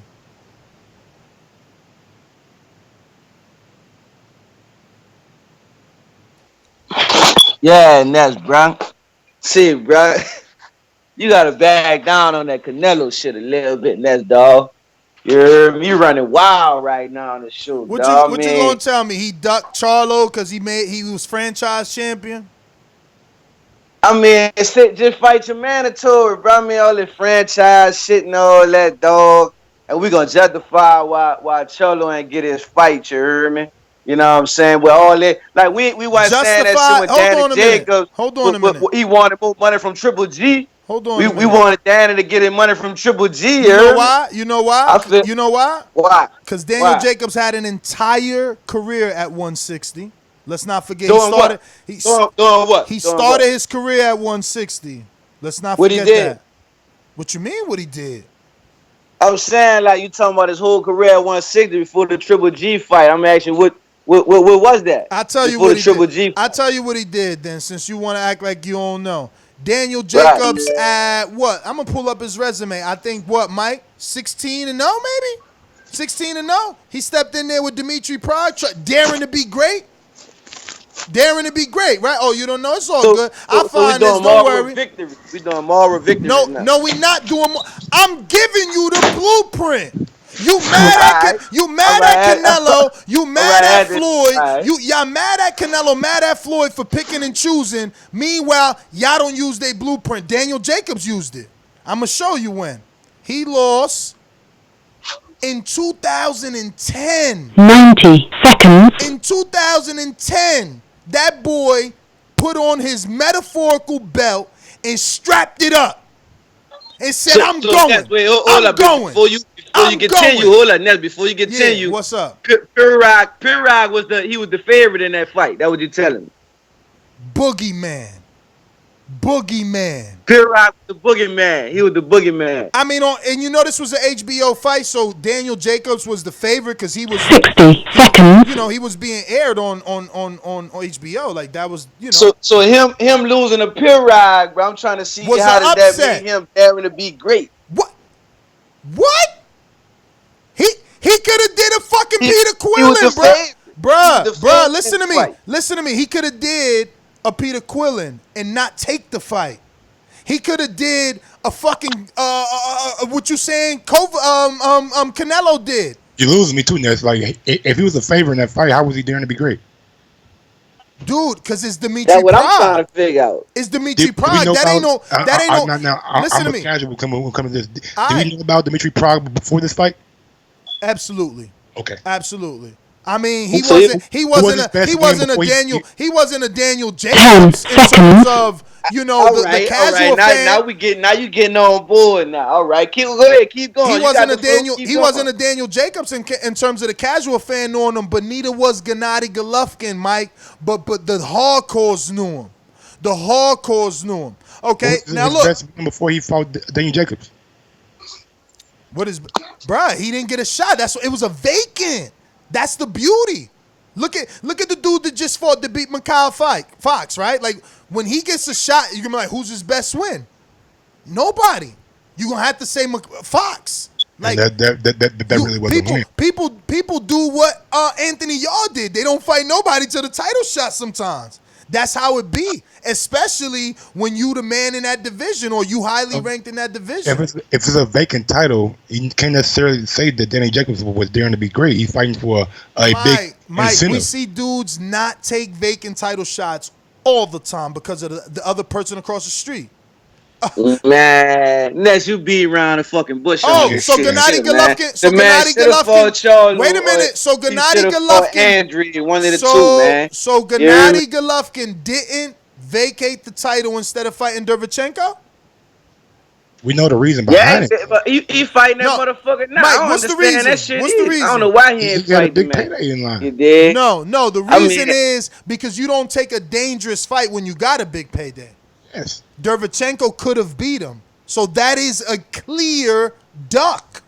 But this the same. All right, he fighting him now, so I mean, he still could beat him if that's the case. And now the table, and me and Mike just talked about that. Now the tables turn. Canelo forced him to go get a belt if he wants that life-changing money. Charlo got a belt. Why he can't pay for the WBC, the more prestigious belt that's around? You dig? And that's his old strap. That's one of his old straps. He ducked that fight. Listen, he ducked that fight in the eyes of the haters, but truth be told, PBC couldn't come through for they man. Bottom line. Like they want a few more dollars, get him man. You paying Derevchenko life-changing money. Why you can't pay Charlo the money? See, that's what I be talking about, though. They picking and choosing who they gonna break the bread off to, like, you know what I'm saying? Like, obviously the man gonna want more bread if y'all issuing out money like that. I want my money. That's just like, bam, they offer y'all a check right now for TBV. They give you a motherfucker. They give you a check for 100,000. They give Mike a check for like 2,500. You heard me? Man, once Mike find out you got Mike, why they trying to play 2,500? Hey, Mike, what the fuck? Yeah, that's what's going on. Like last day why you think Andy want more money? This motherfucker get $80 million. Y'all gonna give me $9 million, man. Stop playing. And I'm the champ. They gonna give me $9 million, and I'm the fucking champ. You gonna give me 9%, but 10%? Stop playing, Don't act like you don't haul a load to the same place the little other young driver next to you getting probably fucking 49 cents a mile, man. That's Not his even fault. 44, That's his fault. 36. That's his fault. You hear me? He No. don't know the numbers yet. He green. No, that He don't ain't. know That's a lie. numbers That's a yet. lie. That's I a ain't lie. pulling that That's a motherfucker. lie. Let me I ain't finish pulling my that analogy. finesse. That's a lie. Let me finish my analogy. Don't nobody. You ain't just coming in the game getting whatever you making right now. That boy got to put in his work. He got to put in his miles. Man, he might have to drive with a partner for a couple miles. You and I both know it. So don't ask Charlo to come in here trying to swing his dick asking for more and more money. Go do something. Put in the miles. Put in the miles. Put in the miles. Y'all can't beat me. Y'all can't beat me. Y'all can't beat me. Put in the miles. He was a Put former in the champ. miles. He beat And he Charlie, got beat Junior Williams. another belt in another division. You know. Another belt in another division. Man, I could swear y'all in love with motherfuckers. Y'all talk about me fucking Latin bias with Canelo. At least Canelo did something. Trout beat Charlo beat Captain Hook. One Eye Willie. What the fuck was his name with one leg? Man, stop playing. Stop playing. He beat Williams. Then he beat Kovalev, fucking lost long uncle in old ass Cora. But hey, yo, listen, man, listen. No, you know what? No. When I say Matt Korobov, you tell me who's the equivalent on Canelo's resume. Go. On Canelo's resume? Yeah, who's Matt Korobov? Who is Matt Korobov? Stop acting like you can't hear the question. Who the fuck is Matt Korobov on Canelo's resume? Go. Kirkland. Kirkland? You gonna lie right now? You gonna lie? Cause I'll kill you. I'm gonna give you one. I'm gonna give you one more chance. I'm gonna give you one. Listen to me. Listen to me clear. Did Canelo fight a old Shane Mosley? Yes. Okay. I'm gonna give you one more chance, N.O. I'm gonna give you one more chance. Mike, he fought him as a prospect. Ain't nobody tell you that in the chat, did they? No, I wasn't even reading chat, bro. Don't read the chat. Don't read the chat. Cause he fought him as a prospect. That's the difference. Hey Mike, Canelo fought Mosley. What his name was? I'm gonna let him talk. Go ahead. What? I'm sorry.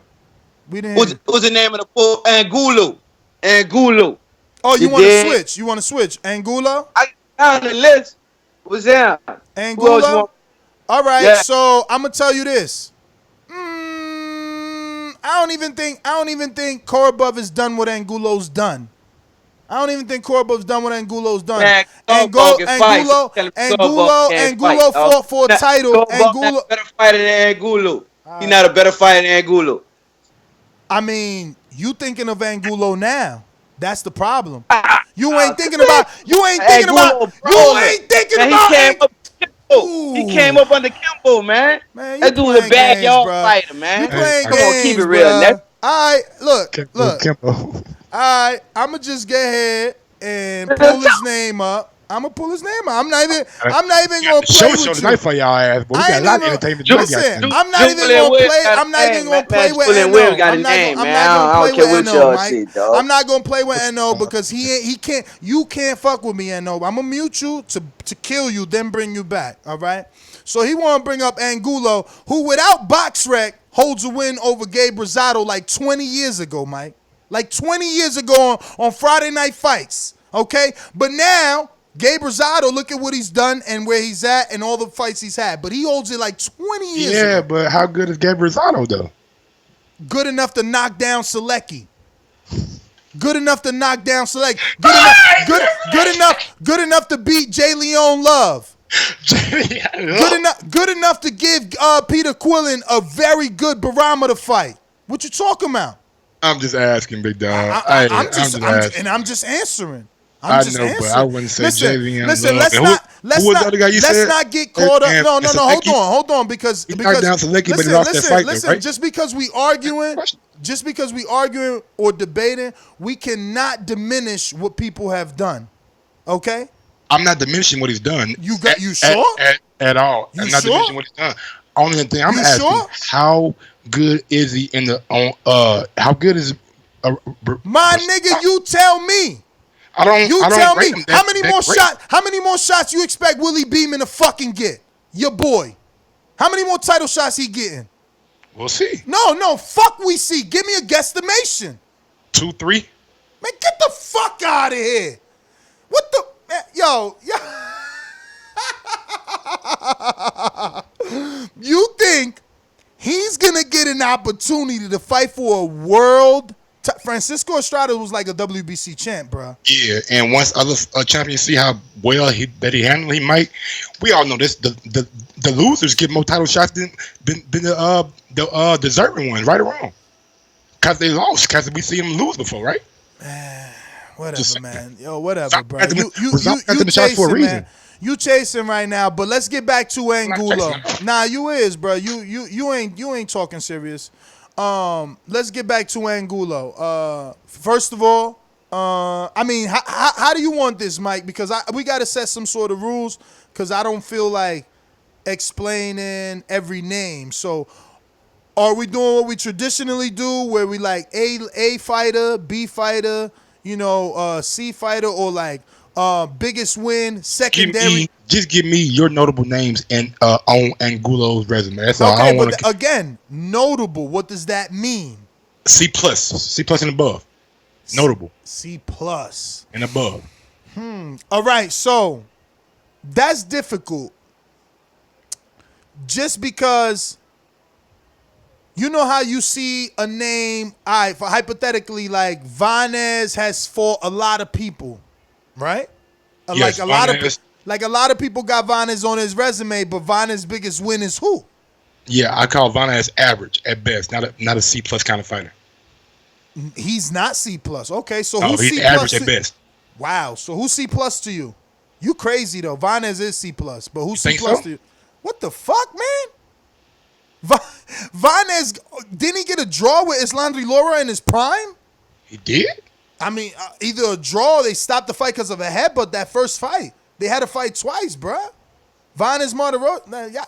Listen, we're going to stick to Angulo first, and then we're going to jump to Vanez. But y'all niggas need school. Vanez hung with the best of them. He ain't some. That's why we getting into this lesson. Like, we need B, C, and D level fighters. Richard Lardy, he ain't. If you saying Vanez is not C plus, Richard Lardy is a D, right? The guy who fought Dubois. Yes. D, yeah. All right, and we need him, right? Because Dubois needed him, right? I didn't know him before the fight, but I guess. I know, but he needed a body because he's a prospect and he's on the developmental stage. So they're not going to put him in with another prospect on the developmental stage. They need a Richard Lardy, who is a D fighter. They put him in there with fat white guy. Not fat white guy, but I'm sorry. Nathan Gorman. Yeah, but that, the UK like to do their domestic rivalries. They make money off of that. All I'm saying is not everybody's an A-level fighter. But that being said, let's go down the line.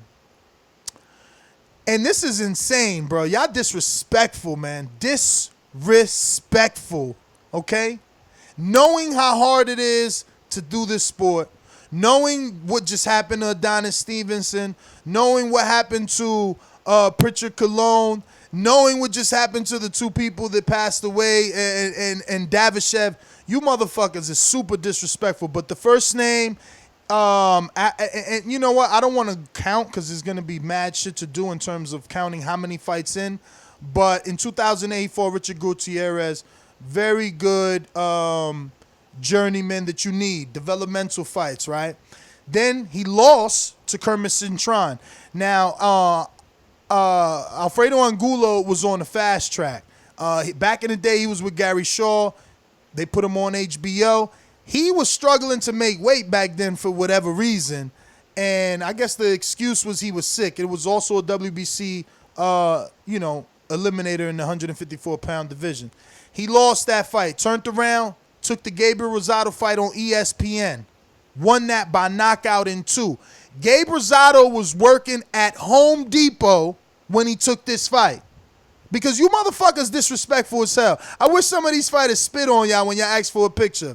Because a lot of fighters take fights when they got jobs. Casillo digging holes. I know, but this is 2009, and look at where Gabe is at now.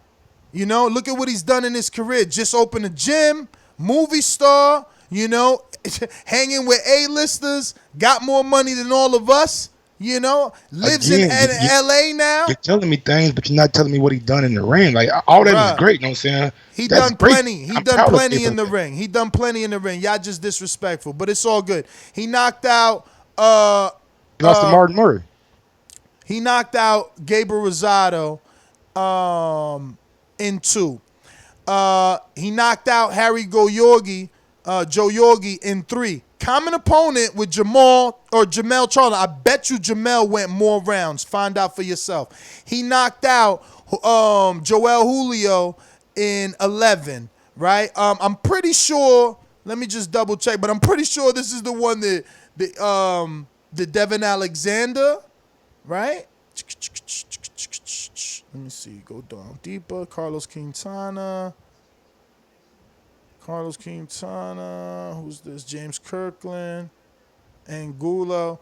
Oh, well, this is a different Joel Julio, but common opponent again with James Kirkland. Carlos Quintana, former world champ. And Angulo also beat him. So, Julio, again, Josine Alcine, right? This guy beat David Lemieux and lost to Jamel Charlo. So you can laugh all you want. There you go. Then he got James Kirkland, right? That Jorge Silva fight, bro, he got his ass beat in that Silva fight. But then that's when he fought Laura. Lost that fight. Lost the Canelo fight. De La Rosa, I remember that shit. He got his ass beat. Now this is older Angulo towards this part of his career, but still in there with big names, right? Hector Munoz, that's the dude's been around forever. Daley Raines been around forever. Freddie Hernandez been around forever. Sergio Mora, Peter Quillen is now scheduled to fight him. I don't know how Peter's fighting this dude, but again, we know it was short notice. He's stepping in, man. And Angulo's trying to build up to that Chavez fight. Remember, Chavez at one point wanted to do Angulo as a comeback too. So, you know, I guess he's trying to stay active, but he needs to retire, man. The funny thing with Angulo is that they was calling for him to retire when he was with Virgil. Like, after Virgil took him in and tried to... The Lara fight where he had the big old cut over there, that's the only Angulo fight that I seen was the Lara fight. Nah, I think it was the Virgil fight, man. I mean, you know, after like the Virgil stopped training him, like, you know what I mean? Like, yo, you need to retire, but then he just keeps coming back, man. But yo, he's been in there, man, and I don't know. I'm not disrespectful like that. I mean, I remember I was in the beginning. I ain't gonna front, but it's difficult now, man. These dudes take hella shots, and it's not easy as people think. As Yarde found out, man, that exhaustion kicks in, and you can't do what your brain is telling you to do, man. You know, people think it's easy from the outside looking in. That's what it is. Got a couple of super chats. Let me get to right quick. We got one from Igloo 2. Oh no, DH. Why Golovkin ducked that eliminator with Jamal? The same. I'm gonna give you the same excuse that Mike gave Golovkin when he ducked fucking Derevchenko. He got big money on the horizon. Yeah, he was supposed to be fighting Canelo. And that's what I'm saying. It's okay when it's Derevchenko. It's not okay when it's Jamal Charlo, huh? Okay. We got one from Igloo 2. Angulo, Filton, Chavez Jr., Liam Smith, and Kirkland are all trash. Canelo has faced tons of light touches. Floyd didn't face bombs like that. What? We got one from Coach. Oh, let me go to this. Where's this shit at? Let me refresh this shit. What'd he say? Because I know that's coming at me. Angulo, Filton, Chavez Jr., Liam Smith, and Kirkland are all trash. Canelo has fought tons of light touches. Floyd didn't face bumps like that.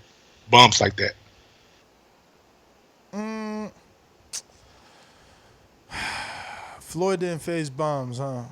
Okay. So, you know what? I ain't gonna be disrespectful. Whatever, bro. We got one from Coach Mitty.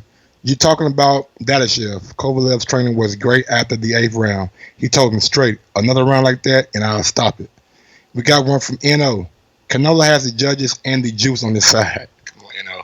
Damn. They gotta hate on him. They gotta hate on him. So, this list of names that Igloo mentioned, they bums, right? I wouldn't call him bum. I wouldn't call. No, according to him. But Daniel Jacobs about to get a fight with Chavez, right? Peter Quillen about to fight Angulo, which is a trash fight, like you said. Liam Smith, you said, got a knockout. Got a victory over a guy who never been stopped, who had a common opponent with Jamal and somebody else, I believe. Oh, now you're giving credit to common opponents like I was with Angulo. Kirkland just came back. Yeah. Yeah, I wouldn't call Angulo, Chavez Jr. or Liam Smith bums. Kirkland. And it's funny how he singles those names out, but he don't talk about the first ballot Hall of Famers that he has fought. How many first ballot Hall of Famers Jamal Charlo or Demetrius Andre for? Somebody super chat me that. Fuck out of here. Where the first ballot Hall of Famers at? You talking to me? First ballot Hall of Famers. I'm talking to them. I want them to tell us. Put it in the chat. Canelo fought Mayweather. Canelo fought Mosley. Golovkin. Hella first ballots. That's 3 right there that off the top of my head. Hella first ballots. Cotto 4. Hella first ballot. And you know what? Once he fight Kovalev, that's another one. That's another one. 3-time world champion. That shouldn't be hard. That shouldn't be hard to put him in there. Yo, y'all be hating. Man. See, at least Laura dared to be great. You know what I'm saying, Mike? He was consistent. You see, what the problem is, people, they not like me. They don't tell the truth. Gennady been a duck. He been ducking. Long time. He would fight every 54-pounder except Laura. Laura been wanting to go up to 160. And the Gennady Golovkin dick riders would say, yo, if you really want that Gennady sauce, why he don't just move up to 160 next, get a couple of fights, and really show that he's 160 pounds? Why, motherfucker? Rosado ain't had to do that. Vanez ain't got to do that. Y'all don't want this work. That's the thing. When you tough, you do tough things. And since Laura's tough, he got the Canelo fight. He ran down on him because he tough. He tough. Some dudes just ain't built that way, bruh. Some dudes ain't built that way. What first ballot Hall of Famer did Canelo fight that wasn't in their mid-30s? Floyd. Next. Get your dumb ass out of here. Who was that? I don't want to call him a dummy. How was Floyd? I don't want. What? I don't know. Fuck, man. If he's 42 and first of all, Mike, I don't want to call him a dummy. Who was that? DH. If Floyd is 42 DH, I take that dummy shit back. But listen, Mike, so all of a sudden, just to shit on Canelo, if you 30 or whatever number he want to give, you not in your prime? Because last I checked, we don't know the age of a prime. It's between 28 and like 33. And who says that? Scientific studies. That ain't got nothing to do with boxing. Okay. Show me something. Give me one article that tells you that the prime and how they figured it out. Nigga, that's some fucking phrase in boxing. I mean, we all know people slow down. Like fighters, it's not. They all slow down? That's true. Bro, once you turn over like 32, yeah, we seen it from football, basketball, boxing. You slow down. You're not the same as you was in your 20s. So that's why. What do they call it, Ness? They call it a young man's game, right? Yes. All right. Except some of these old guys do better than the young men, right? Like John Pascal, right? Oh, okay. John Pascal, good one. I forgot. No, because again, that bullshit don't go in boxing. Oh, he's in his prime. Oh, he's out his prime. Oh, he was 38. The fuck? We got dudes fighting into their 50s. George Foreman came back at 40 and won a fucking world title. B-Hop did it. Manny Pacquiao just did it. Yo, I'm gonna end this show, man, because it's too easy to slaughter you bum ass. Carlos, niggas, no, man. I thought you said you gonna bring back. He left. Okay. Oh wait. There's somebody here though. CY, something like that. Nah, he ain't here. He ain't here. Let me see. Actually, that is him. There you go. He said bring him back. Yeah. What up, CYP?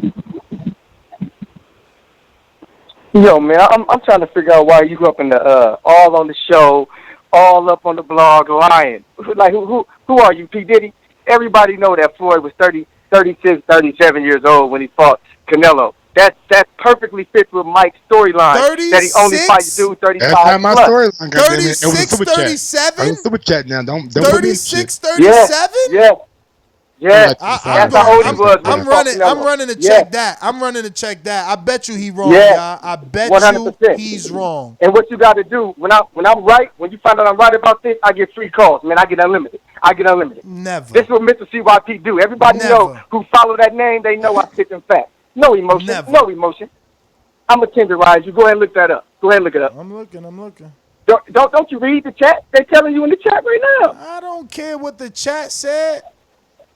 Chat don't know nothing. Listen, everybody telling you his name. The chat Everybody don't know telling you that. Come on, nothing. man. Get Mike, with it. you looked it up. Mike, I'm waiting for Mike to look it up. 36, go ahead, Mike. Go ahead, Mike. I don't trust none of you. Damn, what's taking so long, man?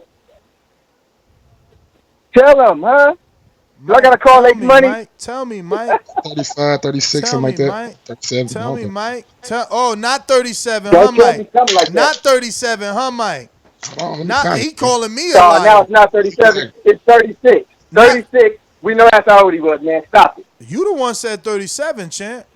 Don't try. No, don't my try guy, to shave, check the chat. Don't I try to said shave 36. numbers now. Check the chat. Don't I try to said shave 36. numbers I don't now. do that. No, I don't do that. You actually said Don't do that. 36, 37. You said everybody knows And how Floyd old was is he? 36, 37. That's what you Thank said. you. And how old was he? And how old was he? He was 37. According to you, I ain't check it. Mike, you checked it? You did the Nah, math? homie. 36 You years did the old. math, Mike? Going on 37. Check it. 36 years. Check He was 36 years Check. old. All right. 36. Thank you. Now run me not my 37. Run me my limit. Not 37. You funny, man. You a funny dude. I mean, you 'Cause try to everybody make him listening know what I older. said. You try to They make know. him older, right? Everybody know what I said, man. Now remember. This is recorded. Now remember, the argument This is recorded. was Go ahead, that you can't say a person is in their prime or out of their prime at 30 because you just pointed it out. He fought Nobody someone. said 30. He Nobody fought, said 30. No, that was the argument, champ. That's what I'm saying. Me and No, Mike. the Listen. super chat said mid-30s. Okay. The super chat said mid-30s. Mid starts at 35, and it goes up. Floyd was 36. He fits right into the calculation. But that's Sorry, what I'm man, you trying lost to this listen one. to me. Could you move- Listen to me. That is my argument that mid-30s does not distinguish a fighter's prime because in boxing, Yes, it does. No, it Yes, don't. it No, does. it don't. No, Yes, it don't. it does. No, it don't. Yes, it does. Again, my Let's argument. Let's calm it down. Let me ask you a question. Go ahead. Let me ask you one question. I'm listening. How many athletes or boxers have you worked with? How many? Work with in what fashion? In what form? Like work with athletically, trained them. Like you working on their mechanics, working on their biophysics. How many have you trained or even known? How many? Do I look like a trainer? He's asking you a That's question. my point. I am. That's my point. My you don't know friend. what I know. No, I train no, people my every day friend. in all sports. You could- and 36 again, years we old don't is know not you. the prime We don't for know any you. athlete. We don't know you. That Hey, don't hey, mean No, hey, shit. man, that's shout the out to prime. I'm telling you. Hey, you know something? You know who do know me though? You know who do know me? Joey know me. Coach Wade know me. They know me by first name, last name, what I look like. They know my phone number. They've been to my house. They know me. Okay. Nigga, I'm known for real. That's why I always got my facts right. Okay, they so know what, me for real. So what you telling me? And that they know. coach, And they so know. what you telling me and, that and coach, they know that I'm coach calling Larry in to talk to Wade? you. So what you telling me that Coach Larry Wade won't train an old guy? I mean, you're not That not has nothing telling to me do with it. nothing. We're talking about He's prime. saying that your We're talking prime- about prime. Your prime years is normally between 28 and 33. Like, bro, studies show that. Don't say. I'm not like Yes, here to try to that's a hop wrap, like man. You sides. can't change the mind. I got a I have a degree. You can't change my mind. And that's fine, my friend. I don't buy into that. I see fighters. That's okay with us. And that's okay with everybody listening. Listen to me. I see fighters allegedly past their prime do what you say they can't do all the time. Nobody said they can't do that. Nobody said that. You said that. What? Don't do that. Don't put words in my mouth like you try to put 37 in my mouth. Don't do that. You Don't said do that. But, 37. on the You real, said thank you for calling 37. me back so I can body you again. You said I'm free 37. all the time. Anytime you see my number, just click on it. Just click on it, and I'll come by give me you. a shout out to Everybody, your, make your All success. you gotta do I ain't got no problem with it. All you gotta do is keep calling, champ. Just like I had to beg you to I got call because you rather you Like was I a said, texter. once again, it's on. Everybody knows Mr. CYP gives all facts, no emotions. That's what I do. I love you. I love everyone, huh? Hey, be happy. Take these L's like a man. All right. But you said 36-37, so I don't see how I lost. And because you have an opinion that doesn't agree with mine, you won? We can agree to disagree. Exactly. I mean, I'm Fuck he's outta saying here. like he's trained fighters, trained listen, athletes. So I'm not he see falling. I'm sorry, go ahead. I'm going off what he says. Like he says he trains fighters and trained athletes, so he can see a fighter's athletic prime. You know what I'm saying? Athletically, they deteriorate as they get older. I mean, that's just coming out. Yeah, Like man. Vince Carter couldn't jump like he could when he was 21 at 31, and definitely not at 40. But he's still playing. You know what I'm saying? But he can't have the athleticism that he had in his earlier days. Same for Kobe. Same for Mike. Same for Floyd Mayweather. He wasn't as quick and as fast as he was when he was Pretty Boy Floyd. When he was 36, 37, 38. Man, Floyd is the perfect example, bruh. According to he fought Canelo at 36-37. You know how many years ago that was? You know how many other fighters he fought after that? But he was not in his prime? Whatever, man. On that note, just like Pascal also wasn't in his prime. You know what I mean? I mean, there's just dozens and dozens, man. Bernard Hopkins wasn't in his prime. George Foreman wasn't in his prime. Mosley wasn't in his prime when he beat Margarito. Like, dog, the amount of people, that whole prime shit don't work in boxing. It don't. I mean, he could say it do, you know, because he sees the fighter's muscles, you know, deteriorate. I get it. But like they say, you know, it's another phrase in boxing, last thing to go is the power. But shout out to Coach Mitty. He smells me. Mr. CYP is Tundi. And he also said that prime age depends on the weight class too. Who said that? Because heavyweights, you know what I'm saying, tend to carry the power late. And I mean, there's articles that say that heavyweights are in their prime at 36. At 36. So, I mean, whatever, bro. Like, you know. But yeah, got any more callers? No. Oh, yes.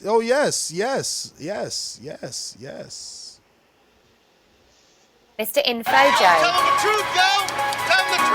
This portion of the show we call In the Mr. Know, Info Joe. presented by my brother. Go on, get that crow ready. Yo, give me that crow with that Louisiana hot sauce on it, brother. Yo, I went back and looked at the fight, man.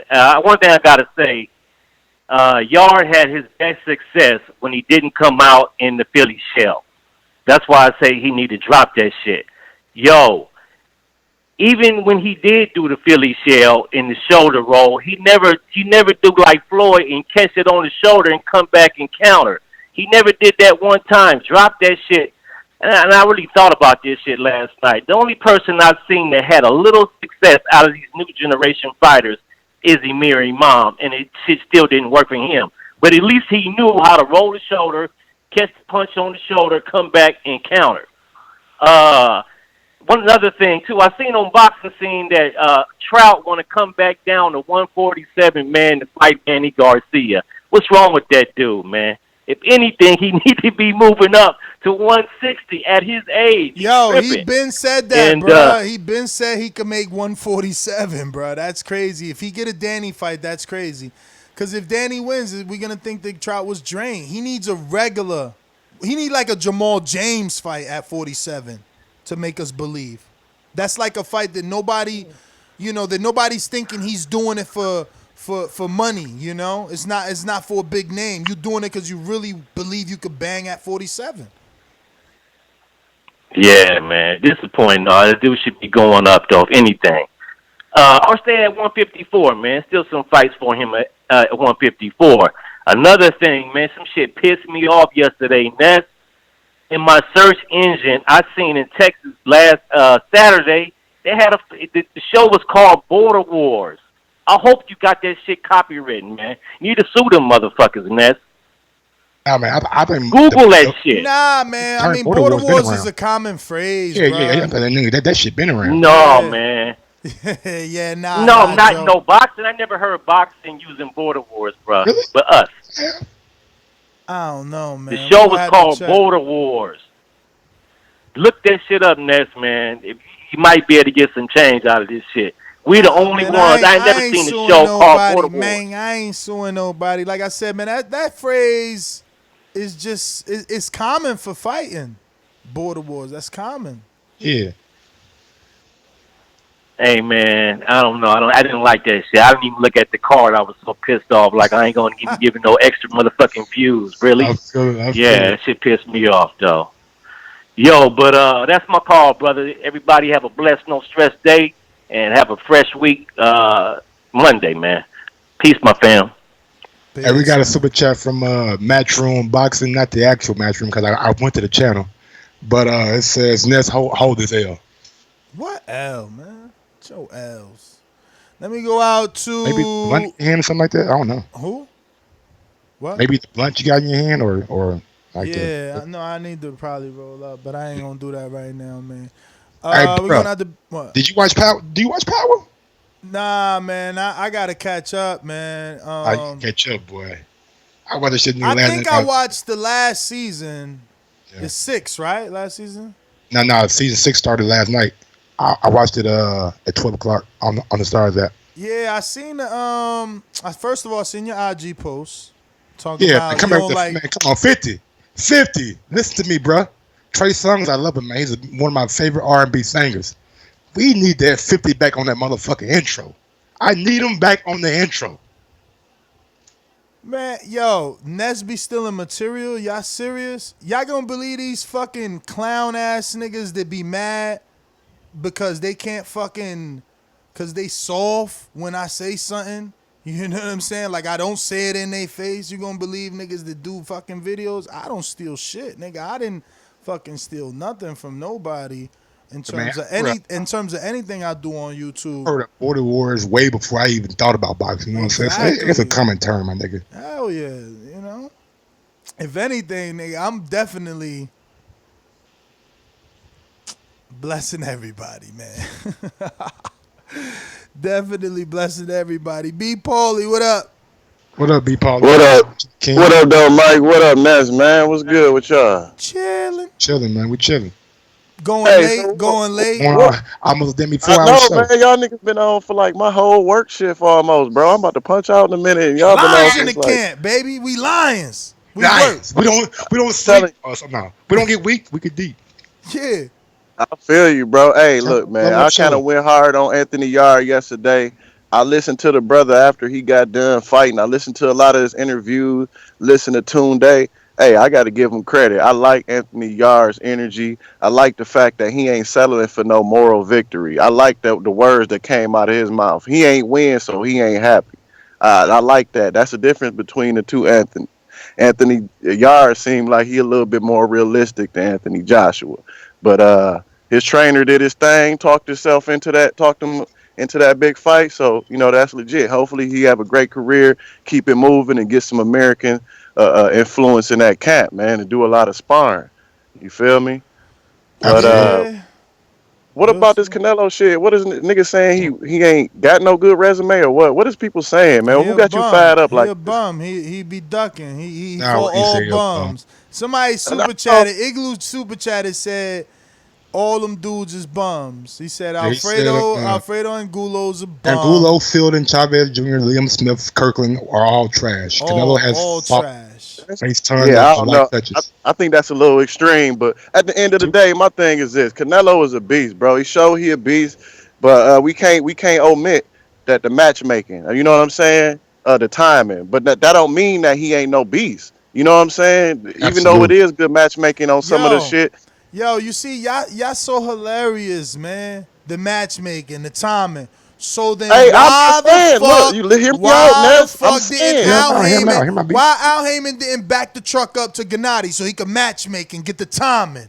He tried to. Oh, he Look, tried. I He ain't about- tried. Why look. Canelo don't gotta try? Why he get it done? Because he take I thought you short meant why money. Al Heyman tried to sign Gennady. Yeah, I'm just trying to finish my point, man. All I'm saying is that that don't take away from Canelo being a beast. Just because he got good matchmaking, that just mean he got good team. But that don't mean he no bitch. That don't mean he fought all bums. That just mean he got good matchmaking, and the people they put in front of him, he whooped their ass impressively, almost all of them. So I give Canelo credit on that, man. But he ain't got no better resume than Floyd. Yeah, he did shit younger than Floyd, but hell, the motherfucker turned pro younger than Floyd. A lot of Mexicans do, but Canelo is definitely the best out right now. He been the best for a minute, and give him his credit, man. But smash that like, oh, hey, I got a young boy too. I posted his link in the Instagram, man. He from my city, man. Kenyale Rouser. He gonna be turning pro November. Well, he already turned pro. First match in Detroit, November. I'm gonna holler at you about him, man. See if you can get him up. All right. He sparred with Joy Spencer and everything. But yeah, smash that like, man. All y'all know that like. We got a super chat. Talk to me. Oh, my bad. No. I'll go ahead with Caesar. Caesar picked fuck. Caesar, what up? What up, TPV? What up? What up? Damn, man. I went to a barbecue, watched the whole baseball game, came back home. Y'all still on, man. That's what's up. Caesar picked Kovalev. Oh, no crow. No crow, man. Barbecue I keep telling Mike he the only one pick over. He only one pick Yard. No, hold on, man. Hold on. We got the white boy picked Yard. Man. Oh, that one white boy. He was in the chat one too. White boy. He was in the Checkmate chat. Boxing picked Yard. Checkmate Boxing? Yeah. Ricky picked Yard. Ricky. Alex Lemon picked Yard. They all hot and they ducking you. You got to keep the list on you all morning. Our new caller, OSAP, picked Yard, and Mike Jerry picked Yard, and Andre Diacono picked Yard, but he got his crow. What's going on with everybody picking with their hearts, man? Man, we just wanted to see him win, big dog. Like, bro, I started on the show coming on the show coming back, so it was no way against that I was gonna go against Yard. I've been screaming lines in the camp for almost a year and a half. I've been on this damn show. See, that's the difference. You see, when Thurman fought Porter, I said no, Thurman gonna win. You know what I'm saying? Like you can't just say Porter gonna win because you rhyme with Porter, bro. And I was tight with them. I ain't know that shit. Look, had I probably not picked Keith, I'd have been in the camp now. I thought he was gonna win. Like it wasn't that I thought Kovalev was. I thought Yard was gonna win that fight. Nah, man, come on, man. Everybody told you the reasons why. Everybody told you the reasons why. Everybody was saying he's inexperienced. I don't care. I know, with him. and that's the point. It wasn't for you to care what people was telling you. It's for you to go see what people telling you for yourself. But whatever, you seen it. You seen it. Now look. Now I'm telling you, like you are like picking and betting two different things. You don't think I had a little bread on Kovalev yesterday? The only reason I fucked up was I had Estrada by decision, not knockout. Man, you love them parlays, man. Sometimes you gotta make that straight bet on money, man. That's crazy though. That there really is a coach out there that tells his fighter that he don't need to spar for a fight, man. If that is true, I know. I hope IFL or Boxing Social handle that and get us that thorough interview on that. We need that in. Because I can't even believe that 100%, man. I really can't. That's tough. But I mean, I just don't know how you didn't see when Kovalev folded with those body punches. Like, you got to be able to tell when you hurt somebody. I mean, you're right there in front of him. I mean, come on. Agreed, bro. I mean, the fact that he couldn't kill him in the third round, like I see him in the third round. I see him in the third round dying. So it's like fourth round, I should be coming out. It's like, yo, that's it. We chipping away. We breaking him down. And instead, he takes he takes time off, man. Yo, that Mayweather fake shoulder roll shit, niggas do that shit to buy time, man. They tired, man. You fight a Mexican with that style, it don't work. You see what happened to Miramar. Even Floyd had to change it up with Maidana, man. They find a way to get over the top on that shit because you're not blocking. I thought Maidana was like Argentina, like that. Yeah, he got that Mexican style, and his trainer was Mexican, champ. Absolutely. we got some chat from AMG2 #lines in the camp. You guys think adding Cam Porter could improve Yard? Look. That was the first thing that I thought about because looking at Yard, he's not. Sean Porter's not as muscular as Yard, but Sean Porter does pack a lot of muscles, and we see the engine and the thing that Sean Porter has. So I just like that thought was the first thing that came in my mind. Maybe go and train in the Cam Porter Performance Institute and get like better or something like that. But yeah, that was the first thought that came in my mind. Damn, bro, I put my uncle on FanDuel. This nigga he making right now. He already made 601 off the Yankees game. Is it the Yankees? Yup, Yankees. Damn. In L.A. And he like, yo, I'm about to take it out. Oh, he won 750. Yo, he had 2 innings left and he was already up 500. I don't know what type of betting they do. He was like, yo, if I could take it out now or wait the 2 innings and win 750. And he just won the 750. Damn. What he doing? Like betting on runs and around? It said, I mean, he bet a lot though, bro. He bet 500. Nigga, he balling okay. like that. He bet 500. Odds was plus 150. And he put well, he did it money line too. He ain't even get funky. He just dead. And that's what I'm telling you. Sometimes when you know to win it, see, that's how you do a Kovalev bet. Even though I was scared, Kovalev, I mean, you know, I thought y'all was gonna pull it off in that 8th, watching the fight. Dodgers ain't no chump ass team, but okay. No, no. But he into baseball, bro. He played baseball in the Marines, and you know, he had dreams of going to the big leagues and all that shit, so. Up to your uncle, man. Next, I heard spreading that fan. Man, look here, man. Yo, look at Bruce calling me out like, yo, you can cash out. Yeah, somehow he called. Yeah, yo, FanDuel, we need that motherfucking sponsorship, bro. Like, next I hear niggas sending people your way and shit. Come on with that. Yeah, man. Any more callers, bro? Oh my God, I'm about to finally watch this flip fight. It came on while we've been on this show. This dude right here, bruh. Come on, bruh. Come on, man. Nah, yo, this guy actually could be a Mexican heavyweight. He could probably. Let's see how good he do. Yeah, he ain't that short. That 5'10", that looked like a deceiving 5'10". I got to see when Flip get in there because he don't look short. No, he don't look short at all. I didn't think it was 5'10". And like everybody else in the ring is shorter than him. Real quick, man, if you're listening right now on YouTube, go ahead and smash that thumbs up button. If you want to go one step farther, head over to theboxingboys.com/affiliate sponsors and click on our Amazon link. Man, we out anyway. Save that link and do all your shopping through that link. I don't know how much longer we got, but follow me on IG at Gross1911 or on Twitter at Gross2312. Yeah, man. And that's GTO, Instagram and Twitter. Catch us in the morning. Peace. Peace.